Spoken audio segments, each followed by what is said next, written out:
लोकाभिरामं रणरङ्गधीरं राजीवनेत्रं रघुवंशनाथं कारुण्यरूपं करुणाकरं तं श्रीरामचन्द्रं शरणं प्रपद्ये।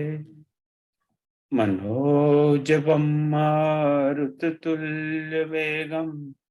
जितेन्द्रियं बुद्धिमतां वरिष्ठं वातात्मजं वानरयोतमुख्यं श्रीरामदूतं शरणं प्रपद्ये। श्रीरामदूतं शरणं प्रपद्ये। श्यावर रामचंद्र भगवान।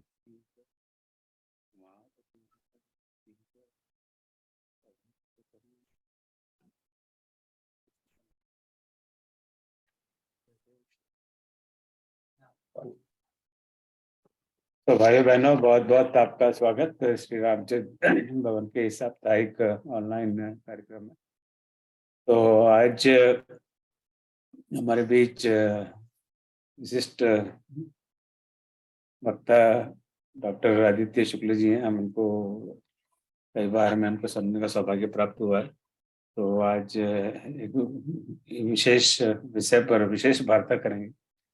इनका तो मैं क्या परिचय दूं, मैं तो ये कहूँगा कि हमारे राम बंधु हैं और इससे बढ़कर क्या क्या परिचय हो सकता है किसी व्यक्ति का। फिर भी एक व्यावहारिक और लौकिक परिचय देना कई बार उचित होता है। तो डॉक्टर साहब बेंगलोर में हैं और वैसे ये शिक्षा दृष्टि से वैज्ञानिक है, साइंटिस्ट है। केमिस्ट्री में इन्होंने पीएचडी किया हुआ है और उसके बाद में ऑपरेशंस मैनेजमेंट में इन्होंने एमबीए किया है और फिर हिंदी साहित्य में एमए है। तो लेकिन हिंदी साहित्य में एमए, मैनेजमेंट में एमबीए है और शायद केमिस्ट्री के वैज्ञानिक है। पर इन सबसे इनको कोई मतलब नहीं है। ये तो हनुमान जी के भक्त हैं, तो असली पहचान उनकी हनुमान जी के भक्त है। कई जैसे मैंने बताया आपसे आपको कई पहले कार्यक्रम में हम यहाँ सुन चुके हैं। एक पुरुषार्थ फाउंडेशन एक संस्था है, उसके डॉक्टर साहब मैनेजिंग ट्रस्टी हैं और इनके आप यूट्यूब पर डालिए तो इनके ढेर सारे वक्तव्य आपको सुनने को मिल जाएंगे।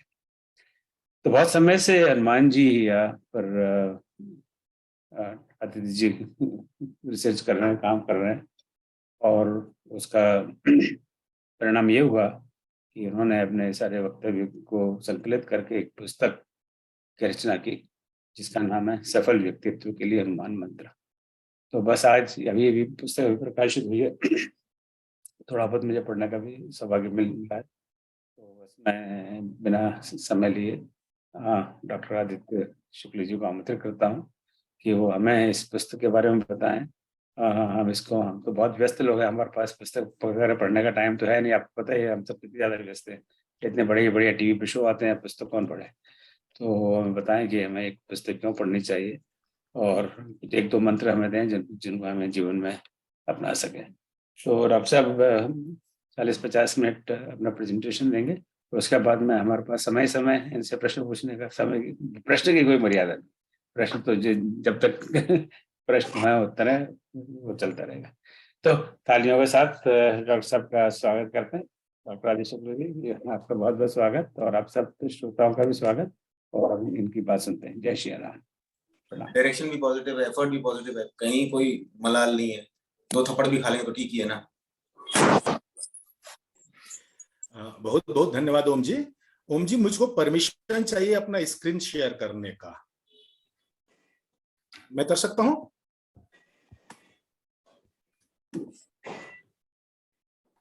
मेरा स्क्रीन दिख रहा है क्या आप सबको?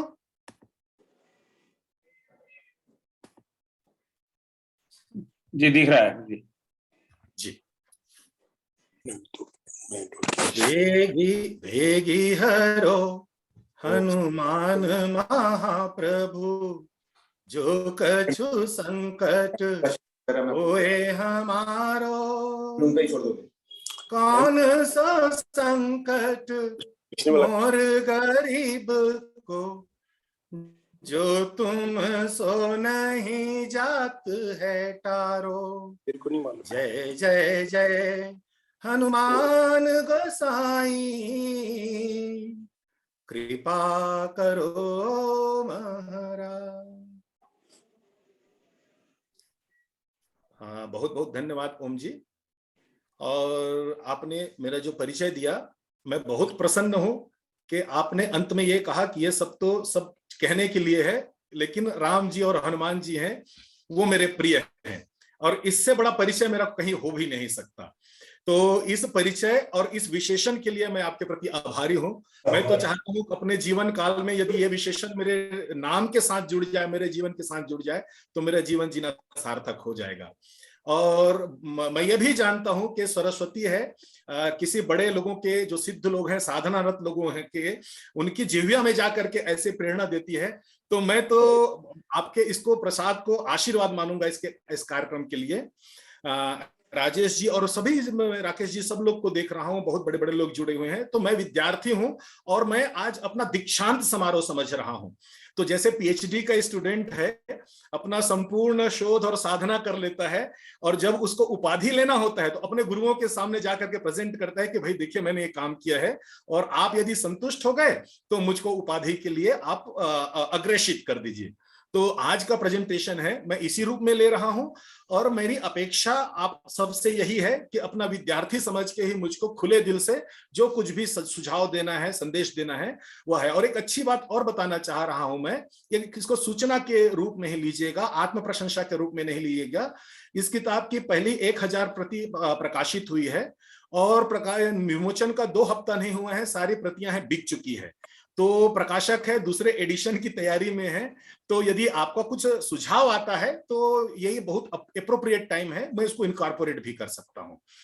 तो मैं आता हूं, जो आज का जो मेरा जो प्रेजेंटेशन है, जो टॉक है, वो है सफल व्यक्तित्व का हनुमान मंत्र। और इस हनुमान मंत्र की एक यात्रा है, जिसको मैंने कहा है conscious journey of self illumination from person to personality. तो आत्म प्रकाश की एक यात्रा है जो आपको व्यक्ति से व्यक्तित्व की ओर लेकर के जाना है। मैं बहुत सौभाग्यशाली हूं कि मेरे गुरुदेव ने कृपा करके इस किताब का विमोचन किया। ये दशहरा के बाद जो एकादशी का दिन है, हरिद्वार में हरिहर आश्रम में इसका विमोचन हुआ, और उन्होंने विशेष कृपा भी की है। इस किताब के साथ उन्होंने अपना आशीर्वाद भी मुझको दिया है, जिसमें प्रकाशित है। मेरा प्रेजेंटेशन है और संपूर्ण साधना है, जो किताब का जो आधार है, मैं वो बताना आपको चाहता हूं। और यदि इस पर आपकी सहमति भी हो जाती है तो मुझको लगता है यात्रा है बहुत आसान हो जाएगा। वह जो विश्वास क्या है कि कोई भी इच्छा उसे पूर्ण करने की शक्ति के साथ ही हमारे भीतर जन्म लेती है। हालांकि इसे सच करने के लिए हमें चिंतन पूर्वक कर्म करना पड़ता है। मेरा अपना विश्वास है कि मेरे अंदर कोई इच्छा जन्म ले रही है, तो इच्छा के साथ साथ यह शक्ति और सामर्थ्य का भी उदय हो जाता है कि मैं उस इच्छा की पूर्ति करूं।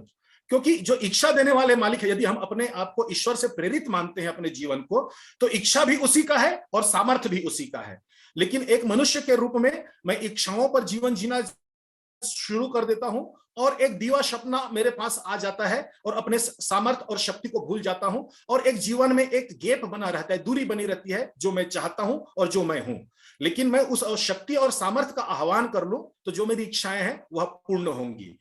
ओम जी और राजेश जी, आपको जान करके आश्चर्य होगा, ये बात मैंने पहले लिख ली थी, लेकिन बाद में तुलसीदास बाबा है यही बात को उत्तरकांड में कहते हैं, जो इच्छा करिहूं मन माही और हरि प्रसाद कछु दुर्लभ नाही। तो आप जो भी इच्छा करते हैं, ईश्वर के प्रसाद स्वरूप कुछ भी दुर्लभ नहीं है। तो ये जो हनुमान जी की किताब है, पुस्तक है और ये साधना है, तो इच्छा से तो आप परिचित हैं, क्योंकि इच्छा आपकी है, आपके मन में है, भली भांति जानते हैं। प्रसाद की अनुभूति आपको नहीं हो रही है। जिस दिन प्रसाद की अनुभूति हो गई, हरि की कृपा की अनुभूति हो गई, तो सारी इच्छा पूर्ण हो जाएगी। तो यह जो संपूर्ण किताब है, सफल व्यक्तित्व का हनुमान मंत्र, यह आपको यह अनुभव कराता है कि ईश्वर के प्रसाद में विश्वास पर आधारित यह किताब है। यह किताब के 4 शब्द हैं। ये 4 शब्द हैं, सफल, व्यक्तित्व, हनुमान और मंत्र। तो मैं सबसे पहले इन चारों शब्दों के विषय में आपसे चर्चा करना चाहूंगा ये चारों शब्द का अपना एक विशेष महत्व है इस किताब को पढ़ने के लिए। और हम सारा जीवन है इन्हीं सब चीजों के लिए जी रहे हैं। हमको व्यक्तित्व क्यों चाहिए? क्योंकि हम सफल होना चाहते हैं। हमको सफल होना है, इसलिए हमको हनुमान जी जैसे गुरु चाहिए। और हनुमान जी जैसे गुरु हमारे पास तो नहीं रह सकते, क्योंकि गुरु की तो अनंत यात्रा है, अनंत अनंत अनंत शिष्य हैं, अनंत साधक है, सबकी इच्छाओं की पूर्ति करना है। तो गुरु आपके समक्ष हमेशा कैसे रह सकते हैं? तो उनकी शिक्षा है, दीक्षा है, मंत्र है, यही माध्यम रहते हैं गुरु के सतत और सदैव आपके साथ रहने की। तो मंत्र की अनुभूति, मंत्र को समझना भी बहुत, तो किताब के संदर्भ में, उसके बाद फिर हम लोग हनुमान जी के संदर्भ में बातें हैं शुरू करेंगे। सबसे पहले सफलता, यह बहुत प्रिय शब्द है।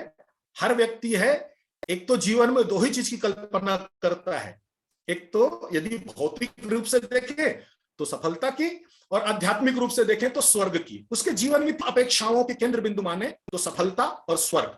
लेकिन सफलता भी है, वह दृष्टिकोण है। यदि आप इस चित्र को देख रहे होंगे तो देखिए, एक व्यक्ति है जो या तो वो देखे तो ऊपर के हरे हरे पत्तों को देख करके समझे कि बड़ा सफल है, लेकिन दूसरा है सफलता का मापदंड है कि वो कितना गहरा है। मुझे इंदिरा गौड़ जी की बहुत प्यारी कविता है कि मैं सतह पर टिक न पाया और तुम उतरे न गहरे। तो ये जो जीवन का जो दूरियां बनी रहती हैं सतह और गहराई का, तो जब तक ये समझ में नहीं आएगा, सफलता आपको समझ में नहीं आएगी। मैंने सफलता की परिभाषा को समझने का प्रयास किया कि भाई लोग क्या कहते हैं सफलता के लिए। तो आजकल जो इंफॉर्मेशन टेक्नोलॉजी का जमाना है, सबसे पहले मोबाइल उठाओ, इंटरनेट में जाओ, और विकिपीडिया एक बहुत अच्छा माध्यम है कि बहुत सारी चीजों को परिभाषित करता है वह। तो और सब लोग वहीं से आश्रय भी लेते हैं विकिपीडिया के परिभाषा से। तो मैंने विकिपीडिया में जाकर के देखा कि भाई विकिपीडिया महाराज हैं, वो सफलता के बारे में क्या कहते हैं। तो वहां पर बहुत सुंदर परिभाषा मुझको देखने को मिलता है। सक्सेस इज द स्टेट और condition of meeting a defined range of expectation. यदि मैं इसको हिंदी में अनुवाद करूं तो सफलता अपेक्षाओं की एक परिभाषित सीमा को प्राप्त करने को लगता है कि इससे ज्यादा और बहुत बहुत स्पष्ट परिभाषा आपको सफलता के लिए खोजने को नहीं मिलता, देखने को नहीं मिलता। लेकिन इसमें जो 4 शब्द उपयोग हुए हैं, इस पूरी परिभाषा को, सफलता को परिभाषित करने के लिए 4 शब्द उपयोग में किया गया है। पहला है, यदि मैं अंग्रेजी में देखूं तो स्टेट और कंडीशन, दूसरा है डिफाइंड रेंज, तीसरा है एक्सपेक्टेशन एंड ओवरऑल सक्सेस। लेकिन आपको जानकर के आश्चर्य होगा कि ये जो शब्द उपयोग किए गए इसको परिभाषित करने के लिए सभी वेरिएबल्स हैं, ये बदलते रहते हैं। ये समय के साथ बदलते हैं, व्यक्ति के साथ बदलते रहता है, स्थितियों के साथ बदलते रहता है, विषय के साथ बदलते रहता है। मतलब क्या है कि यह स्थिर नहीं है, यह स्थिर नहीं है। जैसे यदि आप स्टेट कहोगे तो जिसको मैं सफलता मानता हूं, छोटी छोटी चीजों को लेकर मैं खुश हो सकता हूं। जो अन्य लोग हैं बड़ी बड़ी उपलब्धियों के बाद भी उतने ही अवसाद में रहते हैं, हीनता में रहते हैं। क्यों? क्योंकि उसका स्टेट ऑफ माइंड है, वह उनको अलाउ नहीं करता समझने के लिए मेरी सफलता है। यदि मैं डिफाइंड रेंज करूं तो मैं डिफाइंड ही नहीं कर पाता। मैं 4 कदम, मैं कुछ अपेक्षाओं को डिफाइन करता हूं अभी सफलता के लिए, जैसे ही 4 कदम बढ़ता हूं स्थितियां बदल देती हैं, मेरा डिफिनेशन बदल जाता है, लोग मिलते हैं, मेरी परिभाषाएं बदल जाती, मेरी अपेक्षाएं बदल जाती हैं। और सबसे बड़ी समस्या क्या है कि मैं डिफाइंड रेंज है, दूसरों के लिए कुछ दिखाता हूं और मेरे लिए कुछ रहता है। मैं बाहर बहुत साफ सुथरा डिफाइंड रेंज दिखाने की कोशिश करता हूं, लेकिन दर्पण के दूसरे भाग में जहां मैं खड़ा होता हूं वहां पर विद्रूपता बनी रहती है। तीसरी स्थिति है एक्सपेक्टेशन की। एक्सपेक्टेशन है हमारी ऐसी है कि हम जीवन में एक ही साधना से, एक ही प्रयास से सब कुछ पा जाना चाहते हैं। ये वृक्ष है, एक ही वृक्ष में सारे फल की अपेक्षा है। यदि मैं कहूं आपसे कि ये जो वृक्ष है इसमें कुछ कमियां आपको दिखती है क्या, तो कई लोग तो यहां तक भी कह देंगे कि yes, few more fruits are missing here, तो और कुछ फल इसमें लगना चाहिए था। तो हमारी अपेक्षाएं भी बदलती रहती हैं। तो मतलब क्या हुआ मतलब ये हुआ कि मैं जिसको सफलता समझ रहा हूं, जो परिभाषा में बना करके रखा हूं, वह सब कुछ है, वेरिएबल्स है, वो बदलते रहता है। और मैं सत्य की परिभाषा की ओर जानता हूं, तो सत्य है, सत्य की एक बहुत सामान्य परिभाषा है, वह यह है जो त्रिकाल अबाधित हो, जो तीनों काल में एक जैसे हो, वह सत्य है। जो व्यक्ति के परिप्रेक्ष्य में बदलता ना हो, जो वस्तु के परिप्रेक्ष्य में बदलता ना हो, जो स्थान के परिप्रेक्ष्य में बदलता ना हो। तो मैं यदि सत्य की परिभाषा को देखता हूं और सफलता में जो चीज उपयोग में हुए लाए गए हैं, उन शब्दों की परिभाषा को देखता हूं, उनके अर्थ समझता हूं, तो मुझको यह लगता है कि सत्य को परिभाषित करने के लिए जिन चीजों का उपयोग किया गया है वह सब असत्य है। और असत्य को आश्रय लेकर के आप अपना जीवन जियोगे और उसको आप यदि लक्ष्य रखते हो, तो निश्चित है वह सफलता से आपको सुख, शांति और जो उपलब्धियां आप चाहते हो वो नहीं मिलनी है। यही समस्या है, यही दूरी है जो हमको परेशान करती है भौतिक रूप से।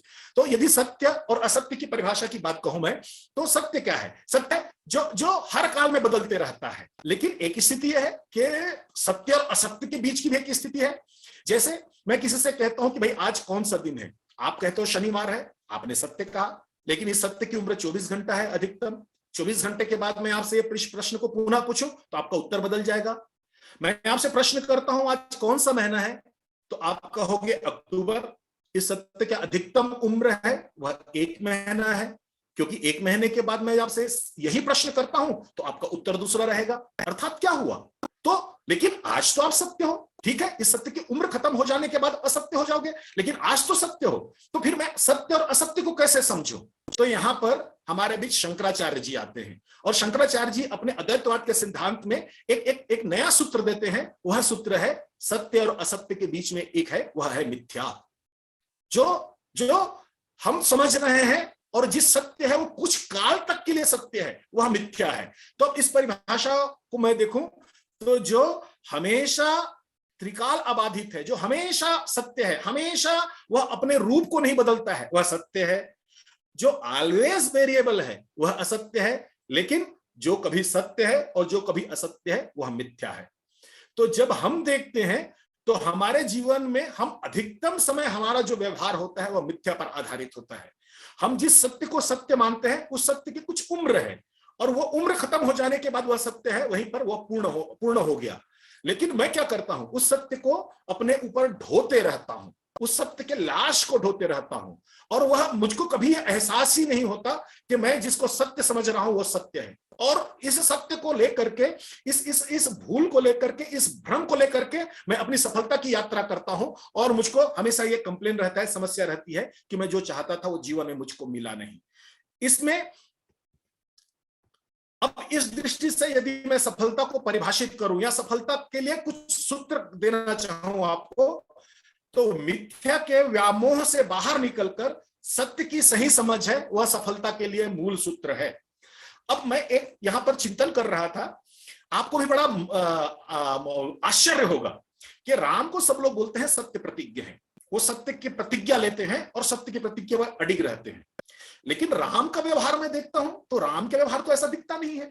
वो प्रतिज्ञा लेते हैं और अपनी प्रतिज्ञा को तोड़ देते हैं। जैसे मैं उदाहरण दे रहा हूं आपको, आप सब लोग कहते हैं कि राम अपनी प्रतिज्ञा तोड़ते नहीं, सत्य की प्रतिज्ञा लेते हैं, उस प्रतिज्ञा में अडिग रहते हैं, इसीलिए उनको सत्यनिष्ठ कहा जाता है, इसीलिए उसको सत्य प्रतिज्ञा कहा जाता है।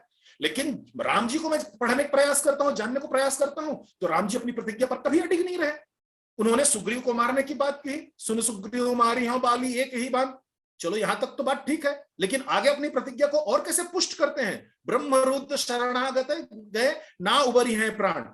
ब्रह्मा के पास भी जाए वो, रुद्र के पास भी जाए वो, लेकिन उसकी कोई रक्षा नहीं कर सकता। ये राम की प्रतिज्ञा थी। लेकिन जैसे ही बाली को बाण लगता है और बाली है कराहना शुरू करता है, तो ही राम अपनी प्रतिज्ञा को भूल जाते हैं और बाली के सामने ऑफर रख देते हैं, अचल करो तनु राखो प्राणा। वो तो बाली है, वो कह देता है बाली कहा सुन कृपा निधाना कि मुझको नहीं चाहिए। नहीं तो राम तो उनको जीवन दान देने के तत्पर थे, तो राम ने तो अपनी प्रतिज्ञा की लाज नहीं रखी, राम ने अपनी प्रतिज्ञा को तो तोड़ दिया। फिर आप कैसे उनको सत्य प्रतिज्ञा कहते हैं? चलो एक घटना छोड़ दो, दूसरा उदाहरण देता हूं। राम है बड़े क्रोध से, बड़े क्रोध के साथ 3 दिन की साधना करने के पश्चात यदि समुद्र उनकी बात नहीं मानते हैं तो बड़े क्रोध के साथ संकल्प लेते हैं कि मैं समुद्र को सोख दूंगा एक ही बाण में। लेकिन जैसे ही समुद्र आकर के अनुनय विनय करता है, अपनी गलतियों को स्वीकार करता है, राम उनको क्षमा कर देते हैं। राम की प्रतिज्ञा कहां चली गई? यहां पर मैं ये दोनों को तो आप समझ भी सकते हो। चलो, राम का इन दोनों के साथ कोई स्वाभाविक बैर नहीं था, राम का इन्होंने कुछ स्वाभाविक नुकसान नहीं किया था। मैं एक उदाहरण दूंगा, आपको तो बड़ा आश्चर्य होगा। वह उदाहरण है जयंत का। इंद्र के पुत्र ने वो तो सीता पर आक्रमण किया था। सीता चरण चोच हत भागा और मूढ़ मंदमति कारण कागा। और समस्या क्या थी, वो राम के बल की परीक्षा लेना चाहता था। तो ये तो सीधा सीधा आक्रमण है, शत्रु जैसा व्यवहार है। और राम है, उनको दंड स्वरूप उनके लिए बाण छोड़ते हैं और संकल्प लेते हैं कि मुझको इसका वध करना है। और वो त्रिकाल तीनों लोक में घूम करके वास्तव में जब जयंत है श्री राम के शरणागत होता है तो राम उनको क्षमा कर देते हैं। तुलसीदास जी की तुलसीदास जी बहुत सुंदर इसके लिए दोहा उपयोग करते हैं। किन्ह मोह बस द्रोह यद्यपि जहि कर बध उचित, प्रभु छाड़े हो तज छो को कृपाल रघुवीर सम। बैर के कारण उसने द्रोह किया था। तो मुझको तो बड़ा आश्चर्य होता है कि आप लोग सब लोग कहते हैं कि मेरे जो गुरु हैं, मेरे को जो बताते हैं राम सत्य प्रतिज्ञा है, लेकिन राम तो अपनी प्रतिज्ञा में कभी अडिग नहीं रहे। तो ये जो परिभाषा है, जो सत्य की परिभाषा है, जो मैं समझता हूं और राम की दृष्टि से और वास्तविक परिभाषा है, जब हम इसको समझते हैं तब हमको राम की सत्य और राम की प्रतिज्ञा के विषय में जानकारी होती है। और यह है कि राम है सत्य की प्रतिज्ञा लेते हैं और वह सत्य है, वह उसकी उम्र है। और जैसे ही वो उम्र पूरी हुई वो सत्य सत्य नहीं रह जाता, वह सत्य असत्य हो जाता है। और जैसे ही वह सत्य है अपने उम्र को प्राप्त करता है, राम की प्रतिज्ञा पूर्ण हो जाती है। राम को बाली को वध करने का अर्थ है बाली के दुराचार को खत्म करना था। बाली जब स्वीकार करते हैं वह सत्य की उम्र वही पूर्ण हो गई। राम का जो क्रोध है वह समुद्र के ऊपर था, जैसे ही समुद्र है स्वीकार कर लेते हैं अपनी गलतियों को तो वह सत्य की उम्र वही खत्म हो जाती है। यदि आगे की यात्रा कर रहे हो तो वह असत्य है। राम है जयंत पर बाण प्रहार करते हैं तो उनकी दुष्टता की सजा देना चाहते हैं, लेकिन वो आ जाते हैं अतुलित बल अतुलित प्रभुताई और मैं मति मंद जान नहीं पाई और निज कृत कर्म जनित प्रभु पाया हूं, अब प्रभु पाहि शरण तक आया हूं।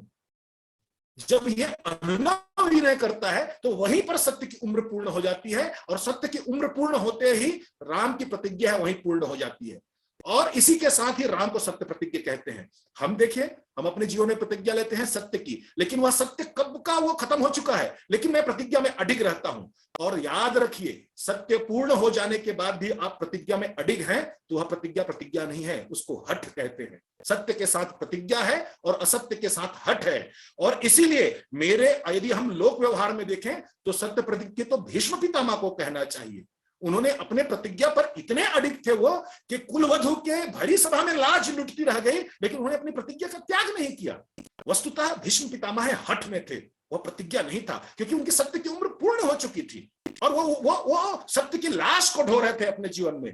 यदि लाश को ढोगे तो बदबू, विद्रप्ता, वितृष्णा, ये सारे चीज आपके जीवन में बचे रहेंगे।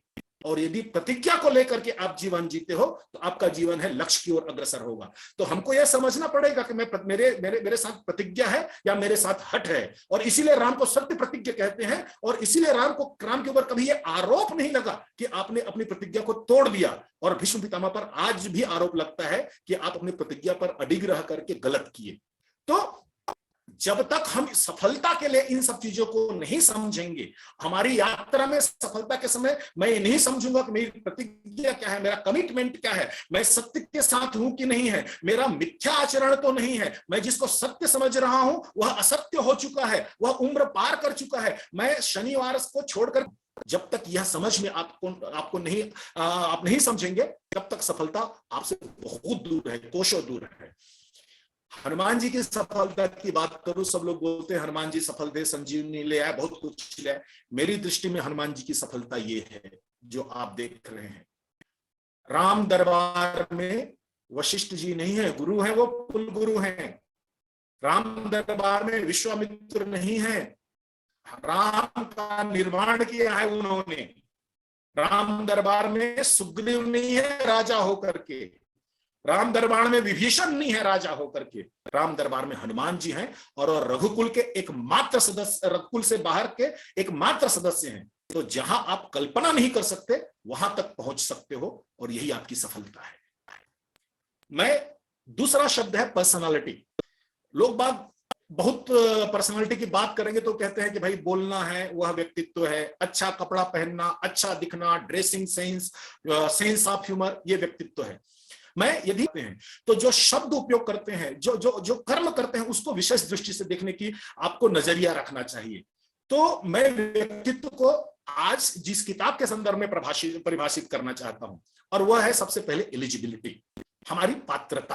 तो पात्रता क्या है? तो हम कभी सोचते नहीं हमारी पात्रता क्या है। तो कथा गाता हूं और मेरी पात्रता यह है कि ओम जी मुझको आमंत्रित कर लेंगे। मैं कभी ये नहीं सोचता कि उस ओम जी की अपेक्षाओं में खड़े उतरने के लिए मैं पात्र हुआ हूं कि नहीं हुआ हूं, उतना साधना अभी मुझको करना चाहिए कि नहीं करना चाहिए। तो मुझको पता ही नहीं मेरी पात्रता क्या है। वस्तुतः एक पात्रता, एक एम्प्लॉय के रूप में हमारी पात्रता क्या है? मैं संस्था का प्रमुख बन सकता हूं, ये मेरी पात्रता है, ये मैक्सिमम एलिजिबिलिटी है। मैं एक सामान्य सदस्य के रूप में, एक बेसिक एम्प्लॉय के रूप में किसी संस्थान में जाता हूं तो अपने कर्म, ज्ञान और भक्ति के बल पर उस संस्था का प्रमुख बन सकता हूं।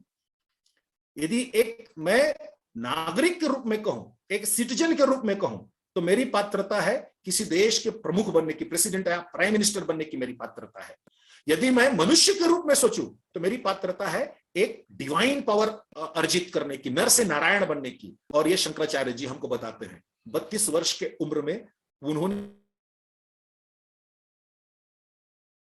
आदि गुरु, हम लोग कहते हैं आदि गुरु हैं भगवान शंकर, और हम शंकराचार्य को भी आदि गुरु दोनों के लिए है एक ही विशेषण का उपयोग करते हैं। यह हमारी पात्रता है। मैं तो यहां पर 3 ही उदाहरण दिया। आप देखो पिता के रूप में आपकी पात्रता क्या है, पुत्र के रूप में आपकी पात्रता क्या है, एक सदस्य के रूप में आपकी पात्रता क्या है। हर जगह आपके एक श्रेष्ठ पात्रता है। तो मैं व्यक्तित्व के रूप में कहूं तो पात्रता के अनुरूप परिणाम प्राप्त करने के लिए आवश्यक योग्यताओं का जो समूह है वह व्यक्तित्व है। जो मेरी जो श्रेष्ठ पात्रता है, जो सुप्रीम एलिजिबिलिटी है, उसको मैं अचीव करने में जो जो मेरे अंदर विशेषताएं चाहिए, योग्यता चाहिए, उनका जो समूह है वह व्यक्तित्व है। अब उसमें जो जो आप जोड़ लो, चाहे बोलना को जोड़ लो, सोचना को जोड़ लो, लिखना को जोड़ लो, गाना बजाना जो भी आता है, वह उनके एक एलिमेंट है आपके पर्सनालिटी की। ये तो एक व्यवहारिक पक्ष है, लेकिन इसका एक आध्यात्मिक पक्ष भी है व्यक्तित्व का। मैं आप सबसे उसमें विशेष ध्यान आकर्षित करना चाहूंगा। आध्यात्मिक पक्ष क्या है व्यक्तित्व का? आध्यात्मिक पक्ष ये है कि आप सब जानते हैं कि तुलसीदास जी हैं, मेरे ख्याल से ये किष्किंधा कांड की चौपाई है, यदि मैं भूल नहीं कर रहा हूंगा तो, कि क्षितिजल पावक गगन समीरा और पंच रचित अधि अधम शरीरा। तो मैं बचपने से इस चौपाई पर बड़ा बड़ा भ्रमित रहता था, और मेरे अंदर ये द्वंद्व रहता था कि भाई क्षितिजल पावक गगन समीरा, यहां तक तो बात ठीक है, क्योंकि ये पंच तत्व से मेरे शरीर की नहीं, सृष्टि में महाभूत की जो परिकल्पना है, सभी तत्व है इन्हीं 5 से मिलकर बना हुआ है। तब लेकिन ये अधम शब्द के तुलसीदास उपयोग करते हैं। अधम तो नहीं करना चाहिए, देवता भी है इस देह को तरसते हैं, हर देवता है स्वर्गलोक से पृथ्वीलोक में आना चाहते हैं, ईश्वर भी अवतार लेना चाहते हैं। तो यह तो पवित्र देह होना चाहिए, पवित्र देह होना चाहिए तुलसीदास जी के लिए। लेकिन तुलसीदास जी यहाँ पर विशेषण लिखते हैं, डिस्क्राइब करते हैं देह को, बोलते हैं अधम शरीर क्यों है। मैं हनुमान जी के प्रति आभारी हूं कि उन्होंने इस यात्रा में इस शब्द का महत्व समझा दिया मुझको, और व्यक्तित्व के संदर्भ में समझाया। वह यह है कि ये जो 5 तत्व है, कि धरती है, आकाश है, अग्नि है और पवन है, अंतरिक्ष, इन सब मिल करके यह अधम शरीर बनता है। और इन्हीं 5 ही चीजों का उपयोग है समुद्र भी करते हैं राम के समक्ष। जब समुद्र है, राम जी के सामने आकर के प्रकट होते हैं, और वह अपनी गलती स्वीकार करते हुए राम से कहते हैं, क्या कहते हैं, गगन समीर अनल जल धरनी और इन कहीं नाथ सहज जड़ करनी। तो यहां पर मुझको तुलसीदास जी के अधम शब्द का आश्रय मिलता है। समुद्र कहते हैं कि प्रभु ये जो 5 चीज है ना, जिसमें गगन है, समीर है, अनल है, जल है, धरनी है, ये स्वभाव से जड़ है, इनके अंदर इनर्सिया है, और ये अपने मन से कुछ काम नहीं करते। आपको इसके इनर्सिया के अगेंस्ट में पावर लगाना पड़ता है। आपको जान करके आश्चर्य होगा कि तुलसीदास जी हैं, वो न्यूटन से 100 साल पहले रहे हैं, और उन्होंने उनसे पहले ही बता दिया था इनर्सिया का नियम। इनर्शिया का तो पहला लॉ यही है ना कि भाई जो कण है गतिमान है तो गतिमान रहेगा, स्थिर है तो स्थिर रहेगा, जब तक उस पर बाह्य बल का प्रत्यारोपण ना हो। तो समुद्र है लाभ इनर्शिया है, और राम जी को कहते हैं कि ये 5 हैं, ये जड़ हैं स्वभाव से, उसमें से मैं भी हूं। अब इसको आपको चैतन्य करना है भगवान, तो आपको बल लगाना पड़ेगा। जैसे ही आपने धनुष उठाया, बल का प्रयोग करने के लिए आप क्या, मेरी इनर्शिया टूट गई, अब मैं आपके सामने आ गया, बताओ अब क्या करना है। आगे समुद्र राम से कहते हैं, वह महत्वपूर्ण है हमारे व्यवहार के दृष्टि से। बोलते हैं, राम आप किसी को उसके व्यवहार के कारण सजा नहीं दे सकते, गलतियों के लिए सजा है, स्वभाव के कारण सजा नहीं है। यदि मिर्ची है वो तीखी है तो आप उसको सजा नहीं दे सकते, नमक है खारा है तो सजा नहीं दे सकते, आपको उसके अनुकूल व्यवहार करना पड़ेगा, उसके अनुकूल उपयोग के अनुकूल व्यवहार करना पड़ेगा। स्वभाव के कारण आप किसी को सजा नहीं दे सकते। आप अपने परिवार में देखिए, समाज में देखिए, फैक्ट्री में देखिए, आपके बिजनेस में देखिए, बहुत सारे लोग हैं अलग अलग स्वभाव के हैं। उनके स्वभाव को पहचानिए और उनके स्वभाव के अनुरूप उनका उपयोग कीजिए, वो ज्यादा काम आएगा। लेकिन हम क्या करते हैं, हम चाहते हैं मेरे स्वभाव के अनुरूप सबका स्वभाव हो जाए, और जो मेरे स्वभाव के अनुरूप नहीं है मैं उसको दंड देता हूं। वो दंड के भागी नहीं, आप गलत कर रहे हैं। और इसीलिए राम का सत्य वही पूर्ण हो जाता है। जैसे समुद्र कहते हैं कि भाई आप स्वभाव के कारण सजा नहीं दे सकते, मेरी स्वभाव की जड़ता है, और इस जड़ता को खत्म करने के लिए एक शक्ति की आवश्यकता है। अपने शक्ति का आह्वान किया, मेरी जड़ता टूट गई, मैं आ गया, बोलिए अब क्या आदेश है। तो यदि आप जन्म से देखें तो तुलसीदास जी ने यही कहा कि पांचों तत्वों को लेकर के आप यदि शरीर में आप हैं तो ये पांचों के पांचों जड़ हैं, और इसीलिए ये शरीर अधम है। तो आपको इस अधम शरीर को श्रेष्ठ शरीर बनाना है, तो ये पांचों जड़ तत्व को चैतन्य करना पड़ेगा। जो आपके अंदर पृथ्वी तत्व है, जो आपके अंदर वायु तत्व है, जो आपके अंदर अग्नि तत्व है, जो आपके अंदर हवा तत्व है, इसको आप चैतन्य कर लीजिए, आपका शरीर अधम नहीं रहेगा। नहीं तो शरीर अधम है। तो इस दृष्टि से व्यक्तित्व की परिभाषा क्या है? व्यक्तित्व की परिभाषा यह है कि जन्म से जड़ मनुष्य को चैतन्य बनाने वाली प्रक्रिया का नाम व्यक्तित्व है। The personality is the process, कि वो एक प्रोसेस है जिससे मनुष्य है वह अपने इनर्शिया को खत्म करके कॉन्शियसनेस में आ जाता है। और यही है, मैं छोटी छोटी बातों पर उलझ क्यों जाता हूं? क्यों? क्योंकि मेरे जो धरती तत्व है वह चैतन्य नहीं है। धरती में यह सामर्थ्य है, कहीं पर भी कुछ फेंक दो, कहीं पर भी कुछ खोज दो, कोई प्रतिकार नहीं है। मैं छोटी छोटी चीजों में झुक क्यों जाता हूं? क्योंकि मुझमें हवा जैसी तेज नहीं है, सबको बहा ले जाने की क्षमता नहीं है।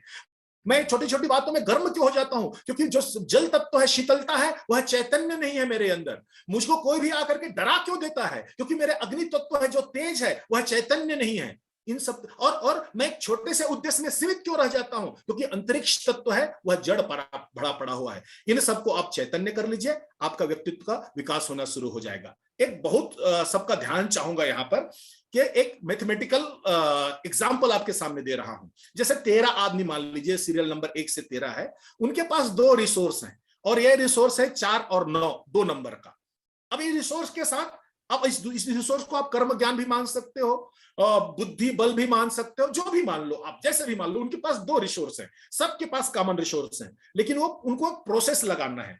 तो वो मैथमेटिकल प्रोसेस कहां लगा सकते हैं? वो कुछ नहीं करेंगे, छोड़ देंगे उस नंबर को, या फिर जोड़ देंगे, या घटा देंगे, या मल्टीप्लाई कर देंगे, या डिवाइड कर देंगे, या स्क्वायर रूट कर देंगे। बहुत सारे मैथमेटिकल प्रोसेस हैं उन 2 रिसोर्स को करने के लिए। और इसका रिजल्ट क्या होता है? इसका रिजल्ट ये है, आप देखिए 13 आदमी आपके पास है, उनके पास 2 ही रिसोर्स हैं, और उन्होंने अलग अलग प्रोसेस को अप्लाई किया, और रिजल्ट में कितना अंतर है। रिजल्ट में यदि मैं मिनिमम और मैक्सिमम के बीच में डिफरेंस देखूं तो -5 से 2,62,144 इतना डिफरेंस है, जबकि रिसोर्स सबके पास एक है। तो हमारे पास भी रिसोर्स इतना ही है, और ओम जी के पास भी रिसोर्स उतना ही है, राजेश जी के पास भी रिसोर्स उतना ही है, और भाई जो सराफ जी हैं उनके पास भी रिसोर्स उतना है। मैं क्यों ओम जी से पिछड़ जाता हूं? मैं क्यों राजेश जी से पिछड़ जाता हूं? यदि मुझको ओम जी जैसे सफल बनना है, राजेश जी जैसे सफल बनना है, तो मुझको यही देखना है कि वो प्रक्रिया क्या अपना रहे हैं। और हनुमान जी जैसे सफल बनना है तो आपको यह देखना है हनुमान जी क्या प्रक्रिया अपनाते थे। As simple as that. तो आपके प्रक्रिया को उस प्रक्रिया में अपने रिसोर्स के अनुसार से डाल दीजिए। मैं तो आपको ये 2 ही रिसोर्स बताया, हमारे पास सिंपल ऑफ रिसोर्स है। अब आप सोचिए उसको यदि वेरिएबल में लाओगे तो कितना ज्यादा अंतर होगा। तो ये इंपॉर्टेंट है हमारे जीवन में प्रोसेस का। ये प्रोसेस को आपकी एलिजिबिलिटी है और आपके कॉन्शियसनेस है, इसको कैसे आपको एलिमिनेट करना है। मेरे किताब में 25 चैप्टर है, और हर चैप्टर है आपके एक एक व्यक्तित्व के तत्व के बारे में व्याख्यान करता है। कर्म है, ज्ञान है, भक्ति है, आपकी दुर्बलता है, बड़ा और छोटा में कैसे आपको समन्वय करना है, आपको धन्यवाद कैसे ज्ञापित करना है, अपनी कमियों का कैसे ध्यान रखना है, आप उपकार कर रहे हैं वो परोपकार में कैसे बदल जाए, आप स्वार्थ में कोई काम कर रहे हैं वो परमार्थ में कैसे बदल जाए। ये सारे डिटेल चैप्टर रखे हुए हैं। मतलब यही है कि आपको एक उन्नत बीज दे रहे हैं, क्योंकि आप कर्म तो कर ही रहे हो, आप हल तो चला ही रहे हो, भगवान का वातावरण बनी रहा हो, सब पर कृपा कर बरसा ही रहे हैं। समस्या यह है कि मेरे पास एक उन्नत उर्वर बीज नहीं है जिसको मैं डाल पाऊं। ये किताब है, आपको उस दृष्टि से आप इसका सहायता ले सकते हैं। एक छोटा सा वीडियो है, देखिएगा।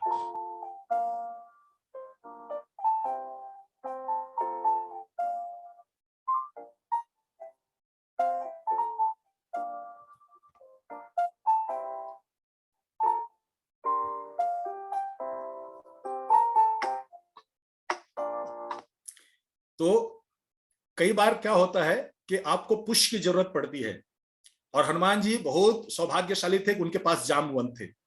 हमारे पास या तो जामवंत नहीं है, और यदि है भी तो हमको उनकी पहचान नहीं है। तो हमको आत्म प्रकाश की जो यात्रा मैंने कही है वो इसीलिए कही है। आपको खुद को आत्म प्रकाशित कीजिए, अपने व्यक्तित्व को ऐसा बनाइए कि आप खुद को मोटिवेट कर पाए। हनुमान जी हैं, वो सेल्फ मोटिवेटर भी है। मैं आपको उदाहरण के साथ बताऊंगा। मंत्र है अगला, नेक्स्ट शब्द है वो मंत्र है। मंत्र आप सब जानते हैं। यदि मंत्र की परिभाषा कहूं तो यही है कि मंत्र वह प्रक्रिया है जिसकी साधना से व्यक्तित्व का विकास होता है। मंत्र है, सब लोग बोलते हैं कि भाई मंत्र है, जपना है। क्यों जपना है पता नहीं है। मंत्र है 108 बार जपना है। यदि आप उसको 216 कर लेंगे तो क्या होगा, 90 कर लेंगे क्या होगा, एक विश्वास है। लेकिन विश्वास किस पर है? मैं हमेशा कहा कि जब तक आपके अंदर इनर्सिया से कॉन्शियसनेस नहीं आएगा किसी भी प्रोसेस के लिए, तो प्रोसेस भी आपको लाभ नहीं करेगा। तो मंत्र के लिए सबसे महत्वपूर्ण स्थिति है, प्रोसेस है। मंत्र के लिए क्या है? मन चाहिए, मनन चाहिए और मानना। 3 चीज का प्रोसेस है ये। सबसे पहले मन हो, दूसरा है मनन हो, मंत्र के बाद उसको मनन कर सको, चिंतन कर सको, और उस पर विश्वास हो।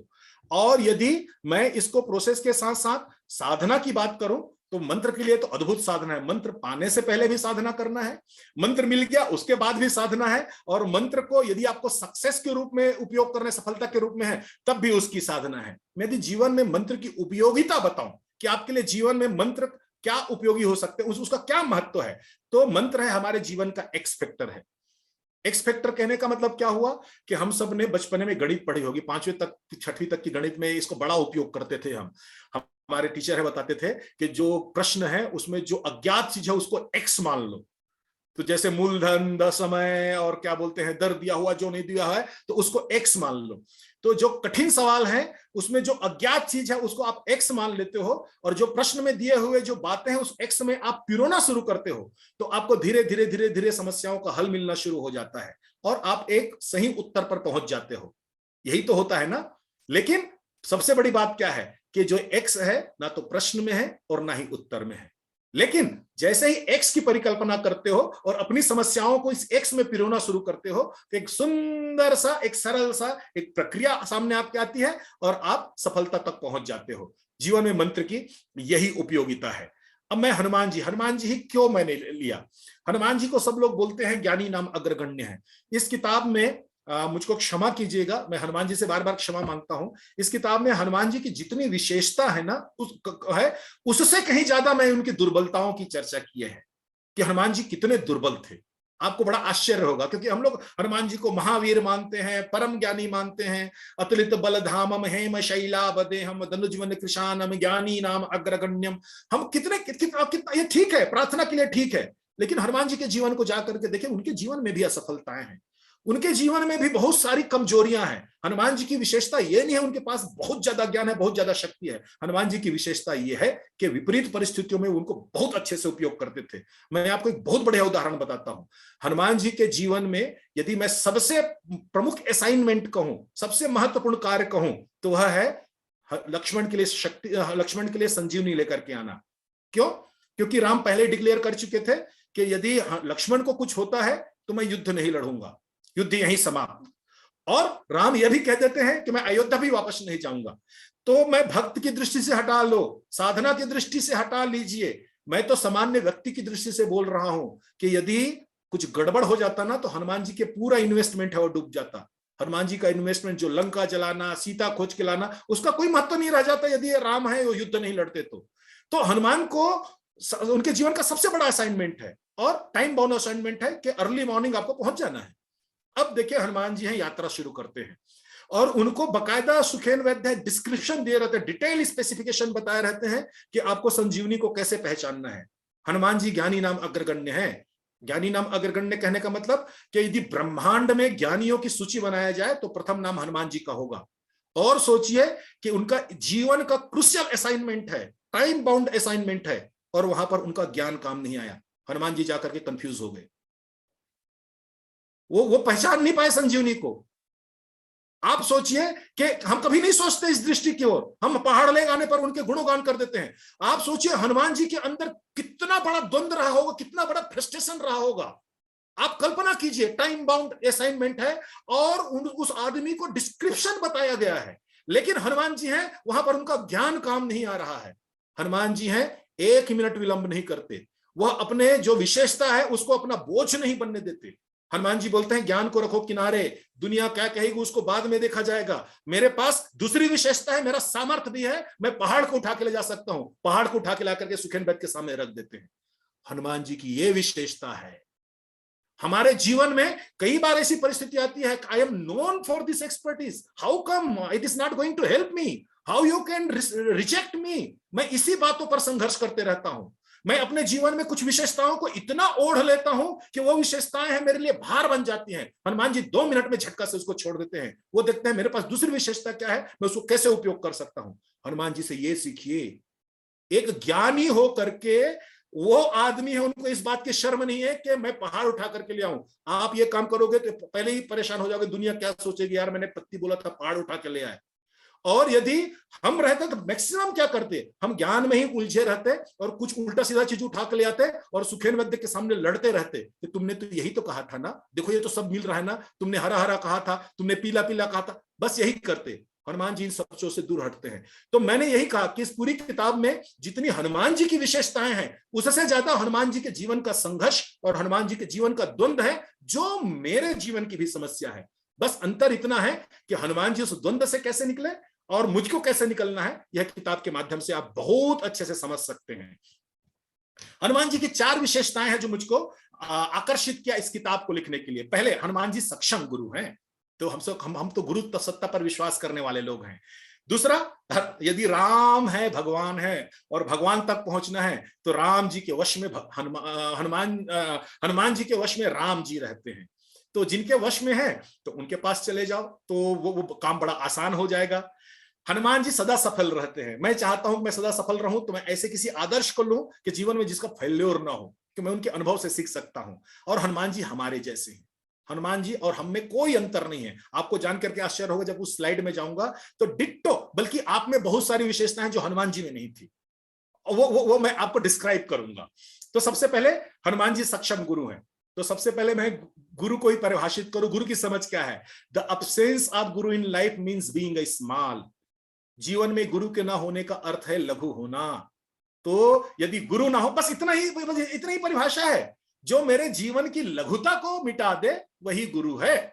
यदि आप यदि गुरु को अनुभव करना चाहें अपने जीवन में, तो आप अनुभव कर लीजिएगा, यही परिभाषा है। आपके जीवन की किसी भी क्षेत्र की लघुता मिट रही है कि नहीं है, आप देख लीजिए। तो हनुमान जी बहुत अच्छा गुरु हैं। सुमरि पवन सुत पावन नामू और अपने बस करी राखे रामू। ये इतने पावरफुल गुरु हैं कि अपनी लघुता के साथ भी राम को अपने वश में करके रखते हैं। और गुरु क्या देते हैं? गुरु देते हैं शिक्षा, देते हैं दीक्षा, देते हैं और मंत्र देते हैं। हनुमान जी को यदि आप गुरु मानते हैं तो आज से ये तीनों ले लीजिए। हनुमान जी की शिक्षा क्या है? आपन तेज संहारो आपै। अपने आप पर आत्मविश्वास रखो, अपने तेज को संभाल करके रखो, वही काम आएगा, दुनिया में कोई काम नहीं आएगा। हनुमान जी दीक्षा क्या देते हैं? कुमत निवार सुमत के संगी। जो कुमती हैं उनको छोड़ दो, अच्छे लोगों की संगति करो, उस संगति से ही तुमको लाभ मिलेगा। और मंत्र क्या देते हैं? राम नाम सुनबे को रसिया। जब आप मंत्र की साधना करते हैं तो दुनिया में ऐसे और कोई गुरु नहीं है जो मंत्र देकर उस पर रीझ जाते हो। हनुमान जी हैं। जब आप मंत्र पढ़ते हो ना तो हनुमान जी भी रीझ जाते हैं। तो इसीलिए एक सक्षम गुरु है हनुमान जी। मुझको लगता है कि उन्होंने हनुमान जी से बढ़कर के श्रेष्ठ गुरु नहीं है। जिनके जीवन में गुरु ना हो, हनुमान जी को आज ही गुरु मान लीजिए, और उनकी शिक्षा, दीक्षा और मंत्र मैंने आपको दे दी है। दूसरी बात, हनुमान जी ऑलवेज सक्सेसफुल है, ऑलवेज सक्सेसफुल है। बोले तुलसीदास जी लिखते हैं ना, कवन सुकाज कठिन जग माही, और जो नहीं होई तात तुम पाही। आपसे सब काम हो जाता है, लेकिन सदा सफल होने के पीछे हनुमान जी की प्रक्रिया को देखिए। जो मैनेजमेंट के गुरु हैं, जो जीवन प्रबंधन के गुरु हैं, यही बात करते हैं कि आपको जीवन में सफल होने के लिए क्या चाहिए? आपको आत्मविश्वास चाहिए। बिना आत्मविश्वास के आप कुछ नहीं कर सकते। आपको ज्ञान चाहिए, बिना ज्ञान के, आपके पास ज्ञान ही नहीं है, आप काम क्यों कर रहे हो? तुरंत टोक देते हैं सब लोग। अनुभव के बिना, बेटा एक काम करो, 2-4 साल नौकरी कर लो, अनुभव ले लो, उसके बाद इस फील्ड में आना, यही बोलते हैं आप। विषय विशेषज्ञता, सब्जेक्ट मैटर एक्सपर्ट तो आपको होना ही चाहिए, नहीं तो ये एरिया आपका नहीं है। और अंत में बोलते हैं ट्रस्टवर्दीनेस, जब तक लोगों का विश्वास नहीं जीतोगे, आप कंज्यूमर फ्रेंडली नहीं हो सकते। यही तो कहते हैं ना सफल होने के लिए। आपको जान करके आश्चर्य होगा कि हनुमान जी जब सीता जी की खोज करने के लिए गए थे, इन 5 में से एक भी गुण उनके पास नहीं था। आपको आश्चर्य होगा सुनकर के, जिसके लिए, सफलता के लिए जिन चीजों का मापदंड मान करके हम बैठे हुए हैं, और जिनके लिए अपना जीवन खराब कर रहे हैं। मैं ये नहीं कह रहा हूं ये सब चीजें हैं अनावश्यक है, ये आवश्यक है, बहुत जरूरी है, लेकिन ये इसेंशियल नहीं है, ये इसेंशियल नहीं है। हम इसको इसेंशियल मान के अपने जीवन का अधिकांश समय इन सब चीजों में निकाल देते हैं। तो हनुमान जी के पास ये 5 उपलब्धियां, 5 गुण नहीं थे जब हम सीता जी की खोज करने के लिए गए। आत्मविश्वास की बात कहें, उन पर तो विश्वास ही नहीं था। उनको जामवंत को बताना पड़ा कि भाई कवन सुकाज कठिन जग माही, जो नहीं होई तात तुम पाही, राम काज लगी तो अवतारा। तो उनके पास आत्मविश्वास नहीं था। ज्ञान की बात करें तो उनके पास लंका की भौगोलिक स्थिति का कोई ज्ञान नहीं था, जीपीएस तो था नहीं, गूगल मैप तो था नहीं कि पहुंच जाए, और शत्रु के देश में उनको जाना था, तो वो ज्ञान नहीं था उनके पास। अनुभव की बात कहें तो समुद्र को लांघना फर्स्ट अटेम्प्ट था उनका, he was not having any prior experience. विषय विशेषज्ञता, आप हंसेंगे, उनके लिए हनुमान जी के लिए विषय क्या था, सब्जेक्ट क्या था? सीता जी को खोजना है। और विशेषज्ञता क्या है कि वो सीता जी को पहचानते भी नहीं, जानते भी नहीं, देखे भी नहीं है, कैसे पहचानेंगे? और मजे की बात है कि वह जिस जगह पर जा रहे हैं, लंका पर जा रहे हैं, वह ऐसी मायावी नगरी है कि रावण को यदि भनक भी लग जाए कि कोई आदमी इस उद्देश्य से आया है, तो हर चौराहे में 5 सीता बैठा सकता है। वो इतना सामर्थ्यवान है वो, तो भ्रमित करने के लिए पर्याप्त बल है। लेकिन हनुमान जी के साथ सबसे बड़ी समस्या ये चारों तो ही है, लेकिन इससे बड़ी समस्या क्या है? विश्वसनीयता की। सीता कुछ दिन लंका में रह चुकी हैं, वह यह भी जानती हैं कि मुझ पर वश करने के लिए, मुझ पर अधिकार प्राप्त करने के लिए रावण किसी हद तक नीचे गिर सकता है। और इतनी भय और इतनी आशंका में बैठी हुई सीता के सामने एक अनजान व्यक्ति के रूप में जाना और उनको यह विश्वास दिलाना कि मैं तुम्हारे पति का मित्र हूं, मैं पति का तुम्हारा दास हूं, आप सोचिए कितनी बड़ी चुनौती रही होगी। लेकिन हनुमान जी हैं, इन सब कमियों के बाद भी, इतनी कठिन चुनौतियों के बाद भी, ना सिर्फ सीता जी की खोज करते हैं, सीता जी को आश्वस्त करते हैं कि आप निश्चिंत रहिए, सब कुछ ठीक होगा, और वानरों को क्या बोलते हैं, सैनिकों को मारते हैं, राक्षसों को मारते हैं, और छोटे मोटे नहीं, रावण का बेटा अक्षय कुमार को वध करते हैं और लंका को जलाते हैं, और उसके बाद वापस आते हैं। मैं क्यों नहीं सफल हो पाता? मैं क्यों सोचता हूं आत्मविश्वास नहीं है, ज्ञान नहीं है, अनुभव नहीं है? मैं बता रहा हूं, मैं हमारे जीवन में जो संघर्ष है ना, उतनी बड़ी नहीं है जितना हनुमान जी के पास है। और हमारे पास जो रिसोर्स है वो हनुमान जी से ज्यादा है। हनुमान जी के पास रिसोर्स ही नहीं था, फिर भी बेचारा उस रिसोर्स को जितना ही था उतने को ही उपयोग करके सफल हो जाते थे कि he was having expert on the process. लेकिन मैं अपने पास रिसोर्स को लेकर के उस रिसोर्स में ही दब के रह जाता हूं, यह सोच करके इसमें और कुछ जोड़ना है, और कुछ जोड़ना है, और कुछ जोड़ना है। हनुमान जी हमारे जैसे हैं, बहुत ध्यान से सुनिएगा इस बात को। साहस एवं सामर्थ्य की प्रचुरता, जैसे मैंने कहा, हनुमान जी में भी है, हमारे पास भी है। हमको कौन सा सीता खोजना है, हमको कौन सा लंका जलाना है, लेकिन जो मेरे जीवन का उद्देश्य है, उस उद्देश्य को प्राप्त करने के लिए जितना साहस और सामर्थ्य चाहिए, मैं जानता हूं हर व्यक्ति के पास उससे ज्यादा है। मैंने पहले ही प्रेजेंटेशन इसी विश्वास से शुरू किया था कि जो इच्छा है उसको प्राप्त करने का सामर्थ्य ईश्वर हमको देते हैं। तो हनुमान जी भी है, हमारे अंदर भी साहस और सामर्थ्य की प्रचुरता है। हम दोनों समान हैं, मध्यम वर्ग का प्रतिनिधित्व। हम ना तो हम राजा है और ना ही हम रंक हैं, हम बीच के हैं। हनुमान जी भी वैसे ही हैं। हनुमान जी हैं ना तो वो अंगद जैसे राजकुमार हैं, सुग्रीव जैसे राजा हैं, और ना ही विभीषण जैसे वो भी किसी राजा के अधिकारी हैं, राजपद के अधिकारी हैं। लेकिन हनुमान जी यात्रा करते हैं राम दरबार तक पहुंचने की। मध्यम वर्ग से वो कहां तक पहुंचते हैं। संतुलित एवं गरिमामय व्यवहार, चूंकि वो राजा जैसे नहीं है, राजकुमार जैसे नहीं है, तो किसी को आज्ञा नहीं दे सकते, अहंकार के साथ मतलब कमांड के साथ किसी को नहीं बोल सकते, और चूंकि वो मध्यम वर्ग के प्रतिनिधित्व करते हैं तो केवट जैसे बेवकूफी भरी बातें भी नहीं कर सकते कि भाई आपके पैर के धूल में कुछ गड़बड़ है। शबरी जैसे धृष्टता भी नहीं कर सकते कि झूठा बेर राम के मुंह में डाल दें। तो उनको संतुलित व्यवहार करना पड़ता है। हमको भी हमारी समस्या है, हम अपना बड़प्पन भी नहीं दिखा सकते और हम अपनी नीचता भी नहीं दिखा सकते। हमारे साथ हमेशा ये द्वंद्व बना रहता है और इसी द्वंद्व में हम व्यवहार करते रहते हैं। सदा संतोषी, हम बड़ा लक्ष्य कर लिए, नहीं मिला तो ये भगवान की इच्छा है, हरी इच्छा है, छोड़ दो, अरे भाग्य में यही रहा होगा, छोड़ दो। ये भी सदा संतोषी थे, चाहे वो किष्किंधा में रहे, चाहे वो ऋषिमुख पर्वत में रहे, उनके संतोष में कोई कमी नहीं है, उनको कोई फर्क नहीं पड़ता है। तो हम भी हनुमान जी जैसे हैं, उपकारी हैं, इतने बड़े उपकारी हैं कि अपना सब कुछ छोड़ करके, जीवन का कोई लक्ष्य नहीं है, सुग्रीव के पीछे लग जाते हैं कि भाई इनका जीवन बना दो, विभीषण के पीछे लग जाते हैं। तो हम भी ऐसे उपकार करते हैं। लगभग कोई भी व्यक्ति लगता है जितनी सहिष्णुता है तो हमारे अंदर है, हम उपकार के लिए लग जाते हैं। सत्य एवं न्याय प्रिय है, सत्य और न्याय प्रिय इतने हैं कि वो त्याग भी करते हैं। यदि सत्य और न्याय प्रिय नहीं होते तो वो बाली के साथ रुक जाते, लेकिन वो सुग्रीव के साथ आ गए क्योंकि सत्य सुग्रीव के साथ है, मुझको सत्य के साथ रहना है। यदि बाली के साथ रहते तो मिनिस्टर बन जाते, वो बाली उनको अपने मंत्री परिषद में जगह दे देते, बाली उनको इतना प्रिय थे। लेकिन उन्होंने सत्य और न्यायप्रियता के कारण अपने लाभ को छोड़ दिया, अपने संतोष में रहे। हम भी कई बार ऐसी करते हैं, नहीं भैया अपराध नहीं करूंगा, मुझको गलत काम मत रोको, भगवान ने 2 रोटी दी है, ठीक है इसी में चलने दो। तो लगभग हमारा व्यवहार, हमारा कॉन्शियस भी है वो हनुमान जी जैसे ही है। तटस्थ व्यवहार, तटस्थ व्यवहार कैसे है? मैं न्यायप्रिय तो हूं कि राम मलिक जी हैं वो सत्य में है, वो पड़ोसी के साथ लेकिन उनका झगड़ा है तो मैं रोज जाकर के बोलूंगा मलिक जी आप तो सही हैं, लेकिन पड़ोसी जब लाठी लेकर के आता है तो मैं अपने घर के अंदर घुस जाता हूं। मैं सत्य के साथ तो खड़ा तो होता हूं, लेकिन सत्य के संघर्ष में अपने आप को शामिल नहीं करता हूं, अपने आप को तटस्थ रख लेता हूं। हनुमान जी भी ऐसे ही थे।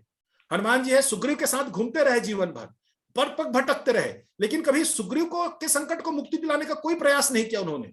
जो आदमी है राम के संकट को हरने के लिए लंका में जाकर के लंका को जला दिए, उन्होंने कभी ऋषिमुख पर्वत से एक पत्थर भी नहीं फेंका किष्किंधा में। एक पत्थर फेंक देते, क्या पता सुग्रीव और बाली के बीच में कुछ द्वंद्व हो, उसके बाद कुछ समाधान का रास्ता निकले, लेकिन वो तटस्थ व्यवहार करते हैं। हम भी लगभग सत्य के साथ तो हैं, लेकिन सत्य के संघर्ष में शामिल नहीं होना चाहते, तटस्थ व्यवहार रखते हैं। इतने हैं, लेकिन उनके जीवन में राम आते हैं। जैसे ही राम आते हैं तो हनुमान जी के जीवन में व्यक्तित्व निर्माण की, व्यक्तित्व विकास की प्रक्रिया शुरू हो जाती है। और जो हनुमान जी सुग्रीव का संकट नहीं हट पाते, सुग्रीव के संकट को हरने में असफल होते हैं, वह राम के संकट को हर लेते हैं। जो हनुमान जी राम को नहीं पहचान पाते, राम को पहचानने के लिए उनको संघर्ष करना पड़ता है, उनको अपना रूप बदलना पड़ता है। विप्र रूप धरि कपितः गयऊं, उनको अपना रूप बदल के छल करके राम को पहचानना पड़ता है। उनके अंदर व्यक्ति पहचानने की क्षमता आ जाती है। तो हनुमान जी में एक प्रक्रिया है, ये प्रक्रिया आप भी अपने जीवन में ले आइए। आप भी हनुमान जी, क्योंकि हम और हनुमान जी लगभग एक जैसे हैं, अंतर इतना ही है राम जी का भेंट हमसे नहीं हुआ है।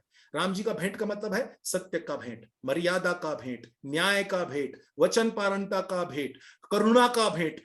ये जिस दिन हमारे अंदर आ जाएगा, हमारे अंदर भी एक प्रक्रिया शुरू हो जाएगी और हम हनुमान से सदा सफल हनुमान की यात्रा शुरू करेंगे। जैसे मैंने कहा व्यक्ति पहचानने की कला, एक बहुत महत्वपूर्ण गुण बता रहा हूं। हम हमेशा गलत करते हैं, छोटी छोटी बातों में हम ये कहते हैं यार मुझसे गलती हो गई, मैं आदमी नहीं पहचान पाया। हनुमान जी से सीखिए। हनुमान जी जब है समुद्र से उड़ते हैं, लंका की ओर जाते हैं, तो रास्ते में उनको 5 लोग मिलते हैं, आप सब जानते हैं। अब यहां पर देखिएगा, मेरी दृष्टि देखिएगा, वो 5 लोग मिलते हैं और 5 को कर्म क्षेत्र में मिलते हैं। 5 से हनुमान जी का कोई पूर्व परिचय नहीं है। इमीडिएट हनुमान जी पहचानते हैं उनका और उनके साथ समुचित व्यवहार करते हैं, एप्रोप्रिएट बिहेव करते हैं।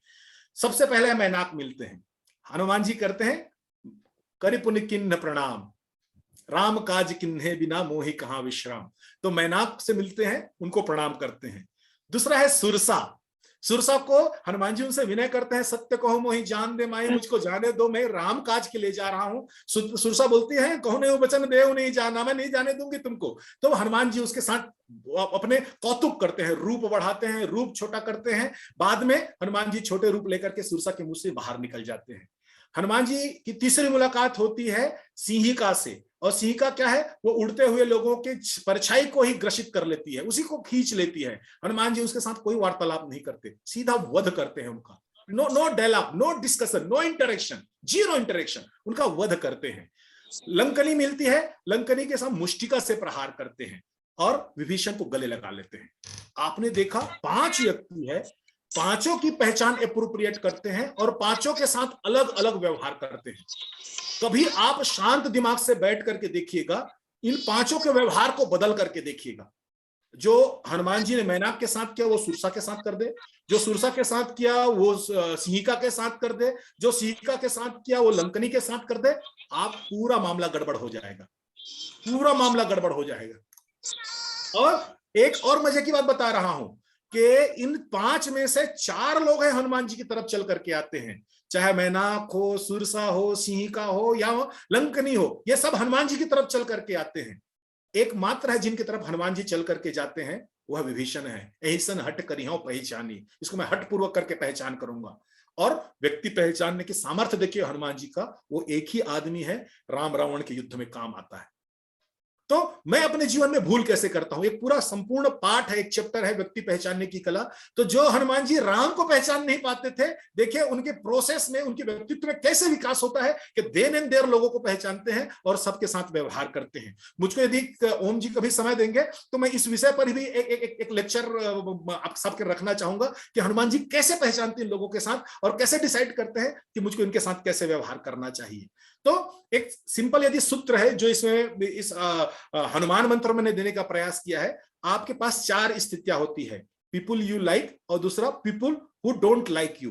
तो आप एक्सेप्ट करो क्योंकि आप पसंद करते हो उनको स्वीकार कर लो। वो नहीं चाहते आपको, लेकिन भाई राजेश जी मुझको नहीं चाहते, लेकिन राजेश जी मेरे लिए उपयोगी हैं।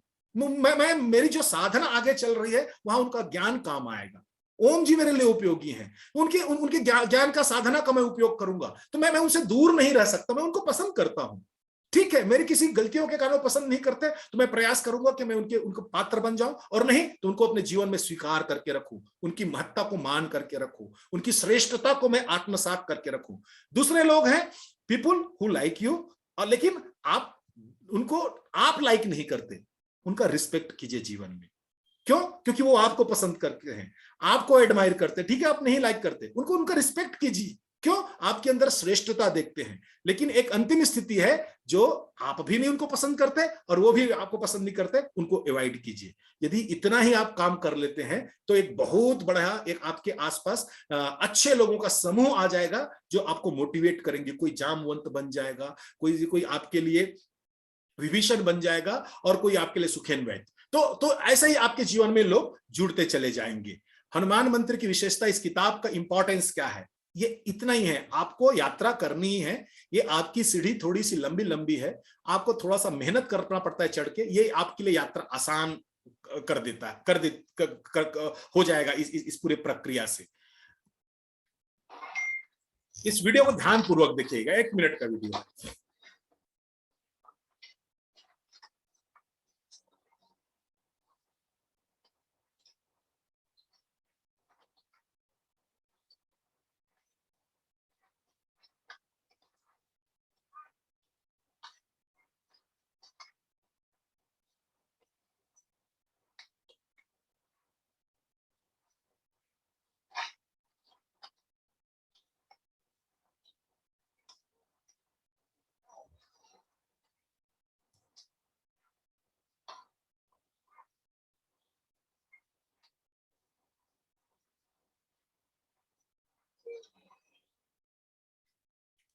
हम सब की स्थिति लगभग ऐसे ही है। हम जीवन में रिसोर्स इकट्ठा करने में ज्यादा ध्यान दे रहे हैं और उस रिसोर्स का सही उपयोग नहीं कर पा रहे हैं। तो ये जो बंदर है वह हमारे मन है, हमारा मन है। एक ब्रेड है उसके लिए सफिशिएंट है, और एक ब्रेड को लेकर के आनंद लेकर के वो अपनी बाहरी शक्तियों को, अन्य शक्तियों को जो संग्रह में लगा रहा है उसको सफलता के लिए लगा सकता है, क्योंकि शक्ति तो उतनी है ना हमारे पास, हम उसको कहाँ कर रहे हैं। तो यह जो पूरी किताब है यह हमको बताती है कि मुझको अपने जो स्ट्रेंथ है, अपने नॉलेज है, उसका प्रॉपर डिस्ट्रीब्यूशन कहाँ करना है। यह किताब है आपको आध्यात्मिक एवं मनोवैज्ञानिक विषयों का तार्किक सुसंगति के साथ बौद्धिक समाधान देता है। यह किताब है विशेषता एवं दुर्बलता का स्वयं के हित में उपयोग की कला है। हम सब लोग अभी तक विशेषता को ही उपयोग में लाते हैं। याद रखिए, ईश्वर ने जो कुछ भी दिया है सब उपयोगी है। वह संसार की दृष्टि से हम उसको समझ लेते हैं दुर्बलता है। जैसे कोई बहुत साहसी है जो अपने आप को बहुत बड़ा डेयर डेविल समझता है, लेकिन यदि चारों तरफ शहर में आतंक मचा हुआ है, आतंकवादी हैं, वह लोगों को मारने काटने के लिए घूम रहा है, और वह यदि सोचे कि मैं अपनी इस विशेषता का उपयोग करूं, तो वह विशेषता नहीं, वह अपने प्राण को वहां पर उसको बलि देना पड़ जाएगा। लेकिन एक व्यक्ति डरपोक है और वह इस परिस्थिति को देख करके पलंग के अंदर घुस जाता है, तो यह उसका डर है, उसकी विशेषता हो जाएगी। याद रखिए, विशेषता और दुर्बलता कुछ भी नहीं है। यदि आप उसको उपयोग की कला आपके पास नहीं है, तो वो गुण आपकी दुर्बलता है, और उपयोग की कला है तो वह विशेषता है।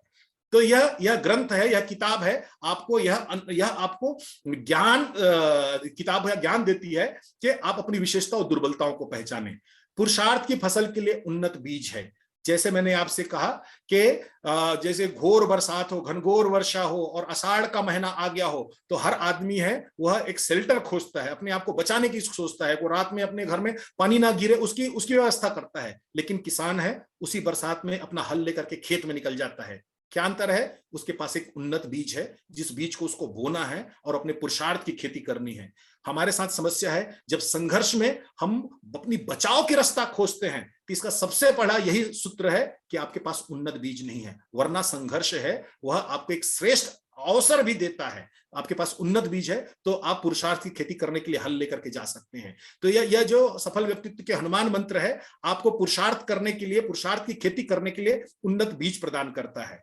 भौतिक एवं आध्यात्मिक ऊंचाई अर्जित करने का साधन है यह, और नई पीढ़ी को प्रज्ञावान बनाने के लिए मंत्र है। क्योंकि नई पीढ़ी है, हम आस्थावान लोग हैं, हम लोगों के, हम भावना के आधार पर जीवन जीते थे। जो अब की पीढ़ी है, बड़ों ने कह दिया मान लो, पिता ने कह लिया मान लो, गुरु ने कह दिया मान लो, तो हम मान कर की साधना है वह शुरू कर देते थे।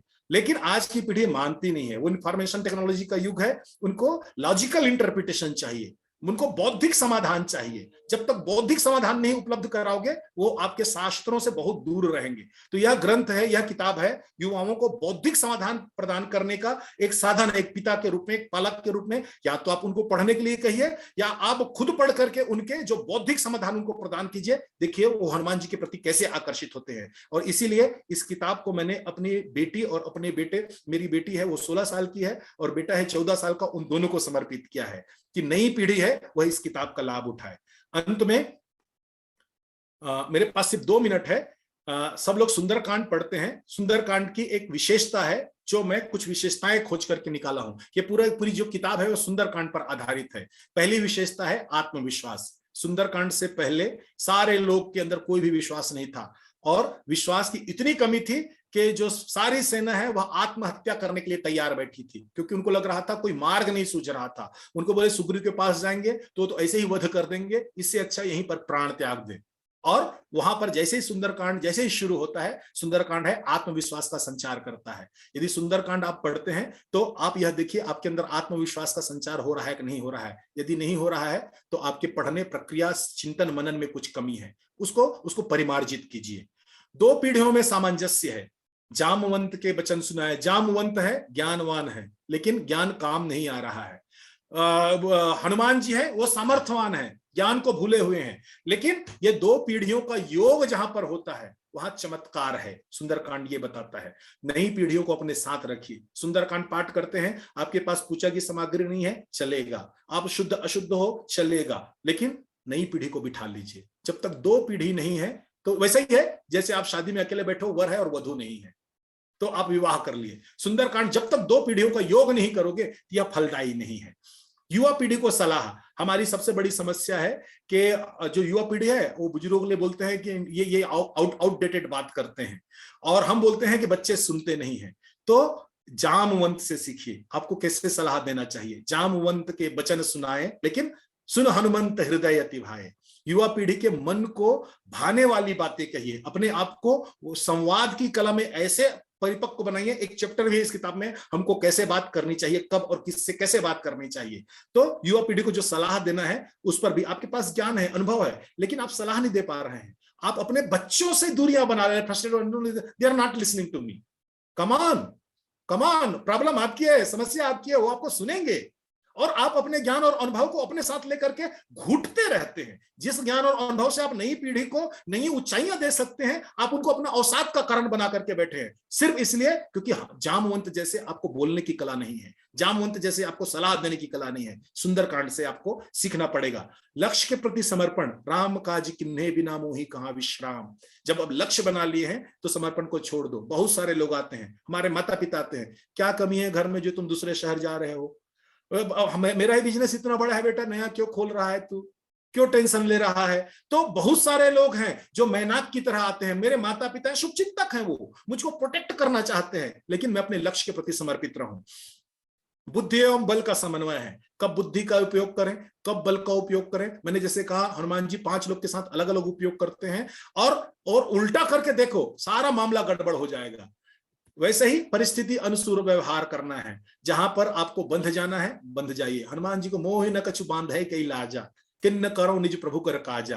तो जहां बंधना है बंध जाइए, वहां पर ज्ञानी नाम अग्रगण्य को भूल जाइए, अपने स्ट्रेंथ को भूल जाइए। जहां पर विराट होना है ना, अट्टहास कहीं गरजा, कभी बड़ी किन्न आकाश, तो आकाश हो जाइए। हर जगह एक जैसा वातावरण नहीं है। मेरी एक कविता की बहुत प्यारी लाइन है, उसका एक छंद है कि अगर सीखना चाहो सीखो, बात मजे की कछुए से बात भी सीख सकते हैं। और क्या सीखना है आपको? अगर सीखना चाहो सीखो, बात मजे की कछुए से, कभी सिमट जाओ खुद में, कभी खुद को फैलाता चल। जब परिस्थितियां अनुकूल ना हो, सिमटना सीखिए। जब परिस्थितियां अनुकूल है तो अपना विस्तार कीजिए। वैसे ही शक्ति एवं विनय का समन्वय कीजिए। आपके पास शक्ति है तो विनय को मत खोइए, और विनय में इतना ज्यादा दिन हो जाइए कि शक्ति का उपयोग न कर पाए। व्यक्ति की पहचान एवं समुचित व्यवहार मैं आपको बता चुका हूं। लघु एवं विशाल में समन्वय करते रहिए। आपके अंदर लघुता है, उसको कैसे बड़ा बनाना है, और भगवान ने आपको बड़प्पन दे दिया है तो उसको अपने जीवन का बोझ मत बना लीजिए। आलोचना और प्रतिक्रियाओं को कैसे झेलना है, यह भी एक महत्वपूर्ण चीज आप सुंदरकांड से सीख सकते हैं। पारिवारिक दायित्व है, उसका निर्वाह कैसे करना है। राम है, देखिए, अपने परिवार के एक सदस्य को संकट में नहीं छोड़ते, उसके लिए अपना जी जान लगा देते, एक नई सेना बनाते हैं और रावण के ऊपर जाके आक्रमण करके सीता की मुक्ति करा लेते हैं। और वहीं पर एक दूसरे हैं, विभीषण है, जो रावण को छोड़ करके राम के पास आ जाते हैं। याद रखिए, यदि आपके परिवार के साथ लोग हैं, धर्म में हैं, न्याय में हैं, भक्ति में हैं, तो उनका साथ कभी मत छोड़िए, चाहे उसके लिए आपको राम जैसे जूझना पड़े। लेकिन कोई गलत रास्ते पर है, जो अपराध में है, जो षड्यंत्र में है, तो चाहे वो आपके सगा भाई क्यों ना हो, उससे मुक्ति पा लेने में ही आपकी भलाई है। इसीलिए उनके साथ उनके पापों के में शामिल मत हो जाइए कि वह आपके भाई है, क्योंकि आप जीव हो, आपकी यात्रा अलग है, आपके बहुत सारे भाई हैं, बहुत सारे बंधु मिलेंगे। ये बहुत बढ़िया सीख है। हमको पारिवारिक दायित्व को निर्वाह में क्या करना चाहिए, सुंदरकांड से हम सीख सकते हैं। और अंत में तो सत्यमेव जयते आप जानते ही हैं। एक जैसे मैंने कहा ना, how to handle the criticism, एक 3 मिनट का वीडियो है, ये मेरा अंतिम स्लाइड है। इस वीडियो को ध्यान से सुनिएगा। हनुमान जी अपनी प्रतिक्रिया को कैसे झेलते थे, कैसे वो क्रिटिसिज्म को हैंडल करते थे।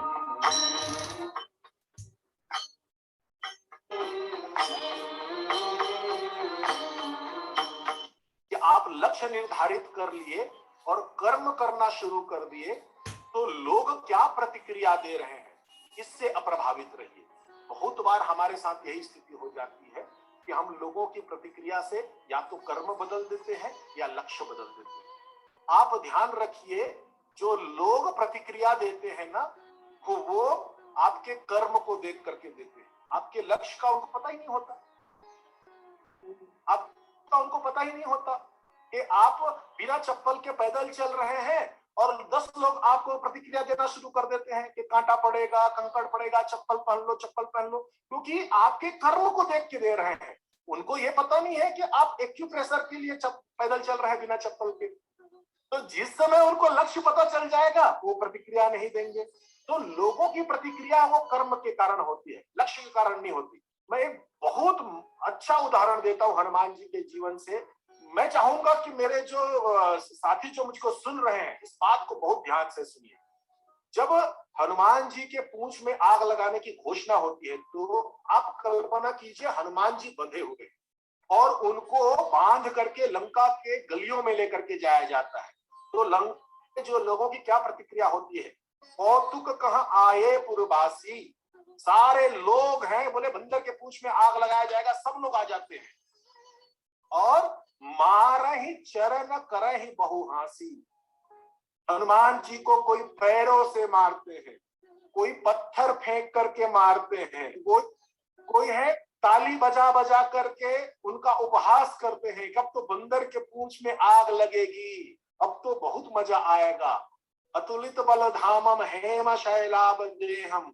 ऐसे व्यक्ति हैं, ऐसे व्यक्तित्व हैं, उसको सामान्य लंका के नागरिक हैं, वह उस पर लात से प्रहार करते हैं। वाह हनुमान जी, वह तब भी कोई प्रतिक्रिया नहीं देते, ताते खड़े। उसके बाद बाजहि ढोल दे ही सब तारी। 4-5 नगाड़ा बजाने वाले आ जाते हैं, आगे आगे चलते रहे, सब ताली बजा रहे हैं। हनुमान जी की इतनी बेइज्जती हो रही है लंका में। नगर फेरी, पूरे गलियों में घुमाया जा रहा है हनुमान जी को, बंधे हुए हैं, हाथ जोड़े हुए, राम राम बोलते चले जा रहे हैं, पूंछ में आग लगाने की तैयारी है। और इतनी पूरी प्रतिक्रिया के बाद, इतनी बेइज्जती के बाद हनुमान जी के पूंछ में आग लगाई जाती है। हनुमान जी कोई प्रतिक्रिया नहीं देते, हनुमान जी प्रतीक्षा करते हैं। और जब हनुमान जी आग लगा देते हैं तो यही प्रतिक्रिया देने वाले जो उन पर लात मारते थे, पत्थर मारते थे, वो क्या कहते हैं मालूम है? हम जो कहा यह कभी नहीं होई। तुम लोग तमाशा कर रहे थे, रूप धरे सुर कोई, ये तो कोई देवता है जो वानर के रूप में आए हैं। तो अर्थ क्या है? जैसे ही आप लक्ष्य की ओर बढ़ते हो, लोगों की प्रतिक्रियाएं बदल जाती हैं। 2 ही क्षण की बात है, जिसको लोग पत्थर से मार रहे थे, जिसके साथ कौतुक कर रहे थे, खेल कर रहे थे, बंदर समझ के, मदारी का बंदर समझ रहे थे, वो सारे लोग की प्रतिक्रिया बदल गई कि जो मैं कहा यह कभी नहीं हुई, वानर रूप सुर कोई। तो लोगों की प्रतिक्रिया है, आपको कभी दानव, कभी मानव, कभी भगवान बनाते रहेंगे। प्रतिक्रिया से दूर रहिए, स्मार्ट लक्ष्य बनाइए और लक्ष्य की ओर कर्म करते रहिए। हनुमान जी से ये बहुत अच्छी बात आप सीख सकते हैं। ये बताने का उद्देश्य ये था कि ऐसे ही मेरे 108 वीडियोस हैं, आप YouTube में जा करके समय निकाल करके एक एक विषय पर सुन सकते हैं। और ये अंतिम स्लाइड है कृतज्ञता की। तो बाबा तुलसीदास जी हैं, तो यदि बाबा तुलसीदास नहीं होते तो हम बहुत सारे लोगों का अस्तित्व नहीं होता, जीवन का लक्ष्य का ही पता नहीं चलता। तो उनके प्रति कृतज्ञता। मेरे गुरुदेव परम पूज्य स्वामी अवधेशानंद जी महाराज, उनके व्यक्तित्व निर्माण और व्यक्तित्व विकास के जो एपिसोड में संस्कार टीवी में सुनता था। पूज्य रामकिंकर जी महाराज, रायपुर के विवेकानंद आश्रम में इनके प्रवचन को मैं बाल्यकाल में सुनने का मुझको अवसर मिला। पूज्य राजेश्वरानंद जी महाराज, मैं एक संस्थान में शिक्षक था अपने प्रारंभिक दिनों में, तो वहां पर ये भजन गाने और रामायण के लिए आया करते थे विवेकानंद विद्यापीठ में, इनका सानिध्य मुझको मिला है। और गीता प्रेस गोरखपुर, उनके साहित्यों का अध्ययन करके ही मैं इस मीमांसा तक पहुंच पाया हूँ। गीता के लिए मुझको बड़ा समस्या हुई, जब मैं कर्म ज्ञान और भक्ति की बात करना था मुझको, तो आचार्य विनोबा जी मेरे सहायक हुए। आप यदि आपको गीता को समझना है तो उनकी गीता प्रवचन किताब अवश्य पढ़िएगा। ईश्वर तत्व के अतिरिक्त यदि मनुष्य के रूप में देखना है ईश्वर को, तो नरेंद्र कोहली जी ने वो दृष्टि दी मुझको अभ्युदय के माध्यम से। पंडित आनंद सुब्रमण्यम शास्त्री जी हैं, ये भी गीता के प्रकांड विद्वान हैं, अप्लाइड गीता पर बड़े अच्छे प्रवचन करते हैं। तो कोविड के दौरान इनकी क्लास अटेंड करके भी मुझको बहुत कुछ बल मिला अपनी बातों को कहने का। ऑफ कोर्स राजेश श्रीवास्तव जी हैं, वह मतलब मेरे लिए विकिपीडिया है, कुछ भी कहीं पर अटकता हूं तो उनको टेलीफोन करके पूछ लेता हूं, और उनकी कृपा है वो सहज रूप से। और सबसे बड़ी बात है, उन्होंने बड़ी कृपा करके इस किताब की भूमिका भी लिखी है। तो ये किताब को उन्होंने एक दृष्टि दी है पाठक को, और राजेश जी की एक अद्भुत दृष्टि है, उस दृष्टि से पाठक और ज्यादा प्रभावित हो रहे हैं। और ऑफकोर्स श्री रामचरित भवन और ओम जी के प्रति जितनी भी मैं कृतज्ञता ज्ञापित करूं वो कम है, क्योंकि मेरे साधना काल में उन्होंने मेरे अंदर आत्मविश्वास जगाया है जामवंत के रूप में। उन्होंने कई बार मुझको अवसर दिया है, कई बार मेरी जो बालक कर तोतरी बाता तो सुने ही मुदित मन पितु अरु माता, तो आप लोग का व्यवहार भी वैसे ही रहा है। और विशेषकर श्री रामचरित भवन से जुड़े हुए जितने भी सदस्य हैं उनके प्रति कृतज्ञता ज्ञापित करता हूं। तो किन्हीं ना किन्हीं माध्यम से आप सब मेरे जामवंत बने हुए थे इस साधना के दौरान। इसी के साथ बहुत बहुत धन्यवाद आप सबको, और मैं अपनी वाणी को यहीं विराम देता हूं।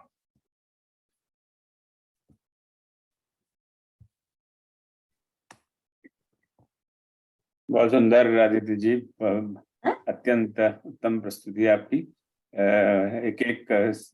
एक स्लाइड पर पूरा 1 घंटे बात की जा सकती है, तो एक बहुत बड़ा विशाल सागर है जिसमें से 2-4 बूंदे आज हमें प्राप्त हुई। मैंने चैट पर एक पुस्तक प्राप्त करने के लिए जो ऑनलाइन लिंक डाली हुई है, अगर आप भूल भी जाए तो अमेजॉन इंडिया के पर आप डाल दीजिए, आप पुस्तक प्राप्त कर सकते हैं। और उसके अलावा जो किताब घर है जिन्होंने पुस्तक प्रकाशित की, उनके वेबसाइट पर भी ये पुस्तक प्राप्त है। तो आज क्या हो रहा है? गाँव में तो आप अपने पास को थोड़ा समय है, तो आपके श्रोताओं को पास अवश्य कोई प्रश्न होंगे या जिज्ञासा होगी या कुछ और जानकारी जानना चाहेंगे, तो we can use this time and have discussion and ask questions. जय श्री राम। आप में से किसी की कोई जिज्ञासा या कोई प्रश्न या कोई मन में कोई विचार प्रकट हुआ हो? इतना अभिभूत कर दिया कि प्रश्न बचते ही नहीं है। आपने वो गणित का अच्छा एग्जाम्पल दिया 4 और 9 का, तो मैं सोच रहा था कि आपको सबसे बड़ा नंबर 4:9 था ना? हाँ हाँ हाँ हाँ, पर आप थोड़ा सा फैक्टोरियल लगा देते उसके बाद में तो जरा और ज्यादा आनंद आ जाता। हाँ, इसीलिए कहा वो प्रक्रिया है वो तो बहुत सारे हैं, अब और नए प्रक्रिया आते भी रहेंगे उसमें। तो चलो क्या मैंने क्या है अपने कैलकुलेटर में लगाने की कोशिश की 4:9, तो मेरा कैलकुलेटर तो चक्कर खाने लग गया कि ये ऐसा नंबर मैंने देखा नहीं आज तक। मैंने ये बात इसलिए कही ताकि बाकी लोग और कुछ ढंग के प्रश्न पूछ सके, मैं ऐसे फालतू की बात कर दूंगा।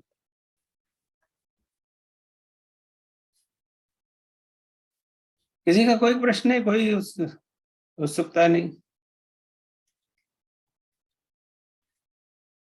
मैं कुछ कहना चाहूंगा, 2 हाँ शब्द। डॉक्टर साहब। मैं सबसे पहले तो आदित्य भाई को बहुत बधाई देता हूँ इस बात के लिए कि उनकी पुस्तक जितनी अच्छी है उतना ही सुंदर उनका ये वाला आज का जो प्रेजेंटेशन था। मुझे गौरव मिला कि मैं शायद उनकी उस पुस्तक का पहला पाठक भी रहा और मैंने उसको कई बार पढ़ा, क्योंकि जब मैं उसके लिए 2 शब्द लिख रहा था, और बड़ा मुश्किल होता है कि जब आप उसके एक समरी या उसके बारे में कोई एक टिप्पणी लिखने के लिए, और वो भी ऐसी पुस्तक जो बड़ी महत्वपूर्ण है और पूरा दर्शन और चिंतन के साथ में बनाई गई है या बनने जा रही है, तो बड़ी दुविधा थी। लेकिन भाई का प्रेम था और वो चाहते थे, मैंने उनसे कहा भी था कि किसी श्रेष्ठ पुरुष से, बहुत सारे आचार्य हैं जिनके नाम भी अभी आपने देखे, तो लेकिन उन्होंने पता नहीं क्या सोचकर मुझसे ही ये कहा कि आपको ये करना है, तो मैंने उसमें कुछ लिखा। मैंने बहुत सारे जो कथावाचक हैं और बहुत सारे जो चिंतक हैं उनकी बातों को देखा सुना पढ़ा है, और हनुमान जी के प्रबंधन को लेके भी बहुत सारे लोगों से मेरा परिचय रहा है, वो पढ़ा है। लेकिन ऐसा अद्भुत जो कहना चाहिए बिल्कुल जो ऑब्जर्वेशन है, बिल्कुल माइन्यूट ऑब्जर्वेशन, बहुत बारीक सूक्ष्म इन ऑब्जर्वेशंस को किस तरह से ये आदित्य भाई समेटते हैं और उसका प्रेजेंटेशन करते हैं और उसको अभिव्यक्त करते हैं। खास बात यह है कि हम बहुत सारी चीजें हम जानते हैं, लेकिन वो हमें अभिव्यक्त करना और समझना और समझाना नहीं आता। तो इस मामले में भी बड़ी कुशलता है आदित्य जी के पास में। और एक अंतिम बात, मैं अपनी तरफ से उनकी प्रशंसा में, हालांकि प्रशंसा करने के लिए मैं अगर प्रशंसा करूं तो करता ही जाऊंगा, वो कोई उसका अंत नहीं है। लेकिन एक चूंकि समूह में जुड़ा हूं, एक मेरे मन में जिज्ञासा थी कि इस पुस्तक को मैंने जब पढ़ा है और जब आदित्य भाई का मुझे सुबह संदेश मिला कि आज इस पर कार्यक्रम है, तो मैंने उस पुस्तक के पृष्ठ फिर से पलटे और मैंने एक तरह से ये भी सोचना चाहा कि आदित्य जी इस पुस्तक के बारे में, अपनी ही पुस्तक के बारे में किस तरह से आज क्या बात करने वाले हैं, क्या वो कहेंगे। और इसीलिए शायद मैं अपनी बहुत सारी जरूरी चीजों को छोड़कर आज पूरे कार्यक्रम में उनकी बातों को सुना। मुझे बहुत अच्छा लगा। वास्तव में यही दृष्टि है जो किसी भी पुस्तक को पुस्तक के जब हम बात करते हैं तो उसी समीक्षा में होनी चाहिए। अपनी ही पुस्तक की समीक्षा करना मुझे लगता है कि संसार का सबसे कठिन काम है। मैंने बहुत सारी पुस्तकें लिखी हैं, मैं शायद कभी इस तरह से अपनी पुस्तक के बारे में बता नहीं पाऊंगा जिस तरह से आदित्य भाई ने बताया। और ना केवल पुस्तक के बारे में, बल्कि पुस्तक के माध्यम से उन्होंने जीवन के बहुत सारे दर्शनों को खोला। बहुत सारी चीजें मेरे लिए अभी भी नई थी, मुझे लगा कि ये बिल्कुल मैं पहली बार सुन रहा हूँ, देख रहा हूँ। तो इस नाते भी मैं उनको बधाई देता हूँ, और उससे भी ज़्यादा बधाई मैं देना चाहता हूँ ओम गुप्ता जी को, कि ओम गुप्ता जी एक ऐसा प्लेटफ़ॉर्म हमेशा देते हैं, और हम सबको मैं बहुत दिनों से उनसे जुड़ नहीं पाया, क्षमा भी चाहता हूँ, लेकिन उनको कभी भूल नहीं सकते हम। और वो हमेशा ऐसे बिंदुओं की ओर हमारा ध्यान आकर्षित करते हैं, ऐसे-ऐसे नए-नए लोगों से मिलवाते हैं, और उन्हीं विषयों पर इस तरह से हमें खोज करने के लिए, विचार करने के लिए प्रेरित करते जाते हैं। तो उनकी मैं बहुत जितना भी उनका मान-सम्मान करूँ, उसको बस ईश्वर की कृपा ही मैं मानकर मैं अपने आप को ग्रहण कर लेता हूँ। मैं प्रतीक्षा कर रहा हूँ कि ओम गुप्ता जी जल्दी से भारत आएँ और हमें उनके साक्षात दर्शन हो सकें, क्योंकि उनके दर्शन तो अभी करना शेष है। तो मैं एक बार पुनः आज के इस अद्भुत व्याख्यान के लिए आदित्य शुक्ल जी को बहुत बधाई देता हूँ, और आप सभी को भी कि आपने मेरी बात को भी ध्यान से सुना। बहुत बहुत धन्यवाद। जय श्री राम जी। बहुत बहुत धन्यवाद राजेश जी, राजेश जी। राजेश जी, ओम जी मुझको क्षमा कीजिएगा, बीच में बोल रहा हूँ मैं। आप बोल रहे थे ना, तो ओम जी के बारे में सोच रहा था। तो वस्तुतः ओम जी क्या है कि ये राजा महाराज जी ने, जनक जी ने तो एक ही बार धनुष यज्ञ किया, ये हर हफ्ता करते हैं और लोगों को बुलाते हैं, आप भाई धनुष तोड़ के दिखा ले। जी, तो बिल्कुल जितने सही कह रहे पराक्रमी लोगों के हैं उनको मौका देते हैं, भाई धनुष तोड़ लो जितना सामर्थ्य है। हैं। बिल्कुल। तो क्योंकि मैं तो राम जी की खोज में हूँ। जी जी जी जी। हाँ, तो एक दिन राम जी मिल ही जाएंगे। चलिए, बहुत बहुत धन्यवाद, बहुत ही उत्तम। जय सिया राम सबको। मैं कैलिफोर्निया से बोल रही हूँ, मंजू हाँ शर्मा। मंजू जी। आदित्य भाई मेरे छोटे भाई हैं, मुझे बड़ी बहन की तरह सम्मान पूरा देते हैं।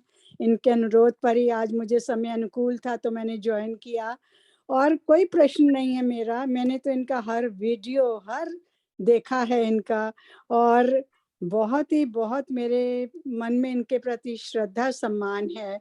मेरी पुस्तक भी आदित्य भैया आ रही है भारत से, राकेश कपूर जी ला रहे हैं, अभी 1 हफ्ते के बाद मेरे पास पहुंच जाएगी, और मैं पूरी तरह से लगन से इसको पढ़ूंगी। बस मैं आपको अपना आशीर्वाद देना चाहती हूँ, और जितने भी सब यहाँ पर जुड़े हैं उन सबको मैं साधुवाद कहना चाहती हूँ। ओम भाई को खासकर, उनकी वजह से हमें आज ये सब सुनने को मिला है। तो मेरा सबको बहुत बहुत आभार, बहुत धन्यवाद। जय सिया राम। हमारे बहुत बहुत साथियों धन्यवाद के दीदी। पास एक किताब पहुंच चुकी है, राकेश जी के पास भी किताब है, राजेश जी तो खैर पढ़े हुए हैं उन्होंने तो और यदि किसी को चाहिए तो आप मुझसे भी संपर्क कर लीजिएगा, मैं व्यवस्था करवा मुझे भी चाहिए ये पुस्तक। मैं इस पुस्तक को पूरी पढ़ चुका हूँ, और ये मुझे उस समय मिली जब मुझे इसकी बहुत जरूरत थी। मैं एक दौर से गुजर रहा था और इनकी पुस्तक मिली तो आप विश्वास नहीं मानेंगे, 2 दिन में मैंने इसको पूरी पढ़ डाली। और आज फिर जब हुई तो आज फिर मैंने इसको लगभग फिर से पढ़ ली। तो ये मैं सिर्फ इतना कहना चाहूंगा कि ये मनोविकारों के ऊपर, और जो हमको उठने नहीं देते हैं, हम उसी में घूमते रहते हैं, उससे निकालती है। तो मैं तो इसको एक बार अभी पढ़ चुका हूं, और कई चीजों को, और मतलब ये जैसा राजेश भाई ने भी कहा कि सूत्र हैं इसमें, अब आप इन सूत्रों में अपने आप को पुरो तो चलिए, तो एक पुस्तक आप भी लिख सकते हैं इसके हर एक सूत्र के ऊपर। बहुत गहन अध्ययन और बहुत छोटी छोटी बातों को बहुत सहज ढंग से प्रस्तुत किया है। बहुत बहुत आभार आदित्य भाई। और जैसा श्रीवास्तव जी ने कहा, तो मैं भी करीब 2-3 साल से इस मंच से जुड़ा हूं। वाकई इसमें कोई दो मत नहीं, ये मंच जो है बहुत दिमाग को, जो कहते हैं ना कि मतलब हर हफ्ते आ जाओ आप, ओवर ऑयलिंग हो जाती है दिमाग की आपकी। बहुत बहुत धन्यवाद राकेश जी। सरोज दीदी, मैं आपसे बात कर लूंगा, व्यवस्था करूंगा, आप तक कैसे पहुंचे मैं देख लूंगा। आप अगर भारत भी भिजवा देंगे तो मैं वहां का भी पता दे दूंगी, मेरी बेटी है वहां पर और आने वाली है, तो वो मैं हैदराबाद का पता दे दूंगी आपको। जी दीदी। आप कहाँ पर हैं? बेंगलोर में? बेंगलोर में। तो मैं आपको लिंक भेज दूंगा दीदी, और लिंक से ही वो वहां पर आप उनको कह दीजिएगा, वो अमेज़न वगैरह में उपलब्ध है, वहां पर से ले लेंगे।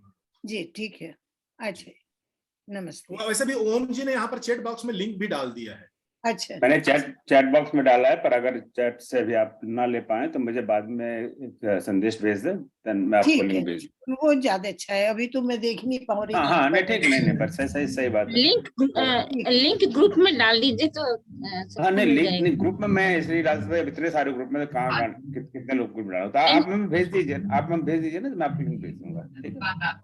तो प्लीज उसके लिए क्या हमको आपको पर्सनल में वो मैसेज करना पड़ेगा क्या लिंक के लिए?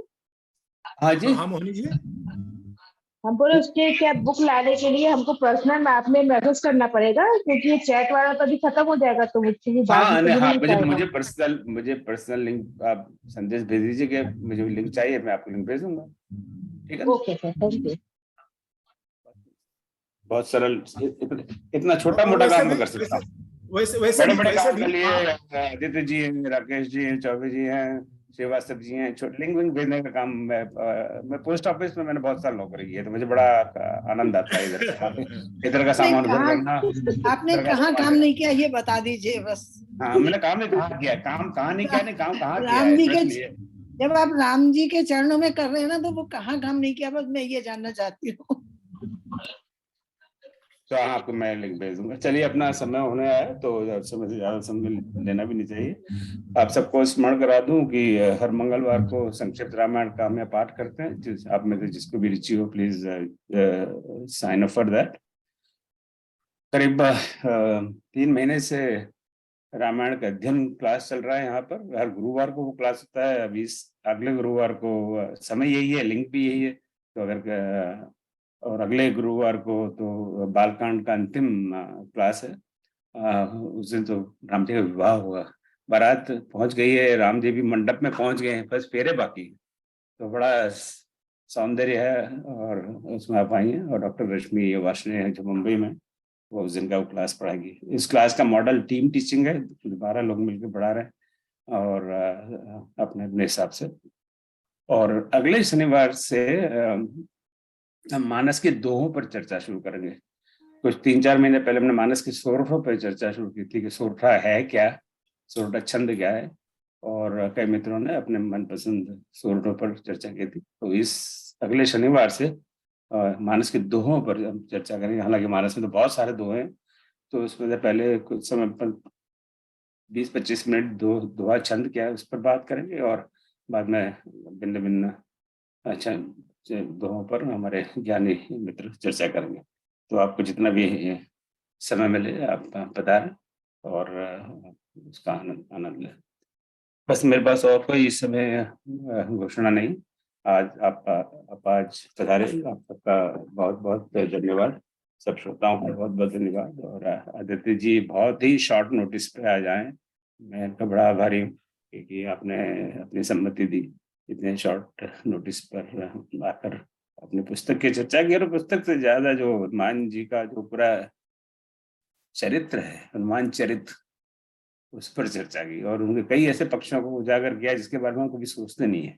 और इस ऐसा सोचने के लिए और कहने के लिए बहुत हिम्मत चाहिए। कहना कि हनुमान जी कमजोर थे, हनुमान जी बड़े असफल थे, ये बहुत हिम्मत वाली बात है इस तरह की बात कहना। गुणगान तो हम सब कर सकते हैं, पर इस तरह की बात करके फिर बाद में उसको एक लॉजिकल कंक्लूजन लाकर एक सर्कल को पूरा करना, it's a very very important thing to talk about, so इस पर काफी चिंतन, काफी सोच की आवश्यकता होती है। इस तरह की बात करना और सोचना, और उसको एक सर्कल उसको पूरा करना। So that was very very interesting and very appropriate. तो जय श्री राम, और पुनः आप सबको प्रणाम। अब आज के कार्यक्रम का समापन करें।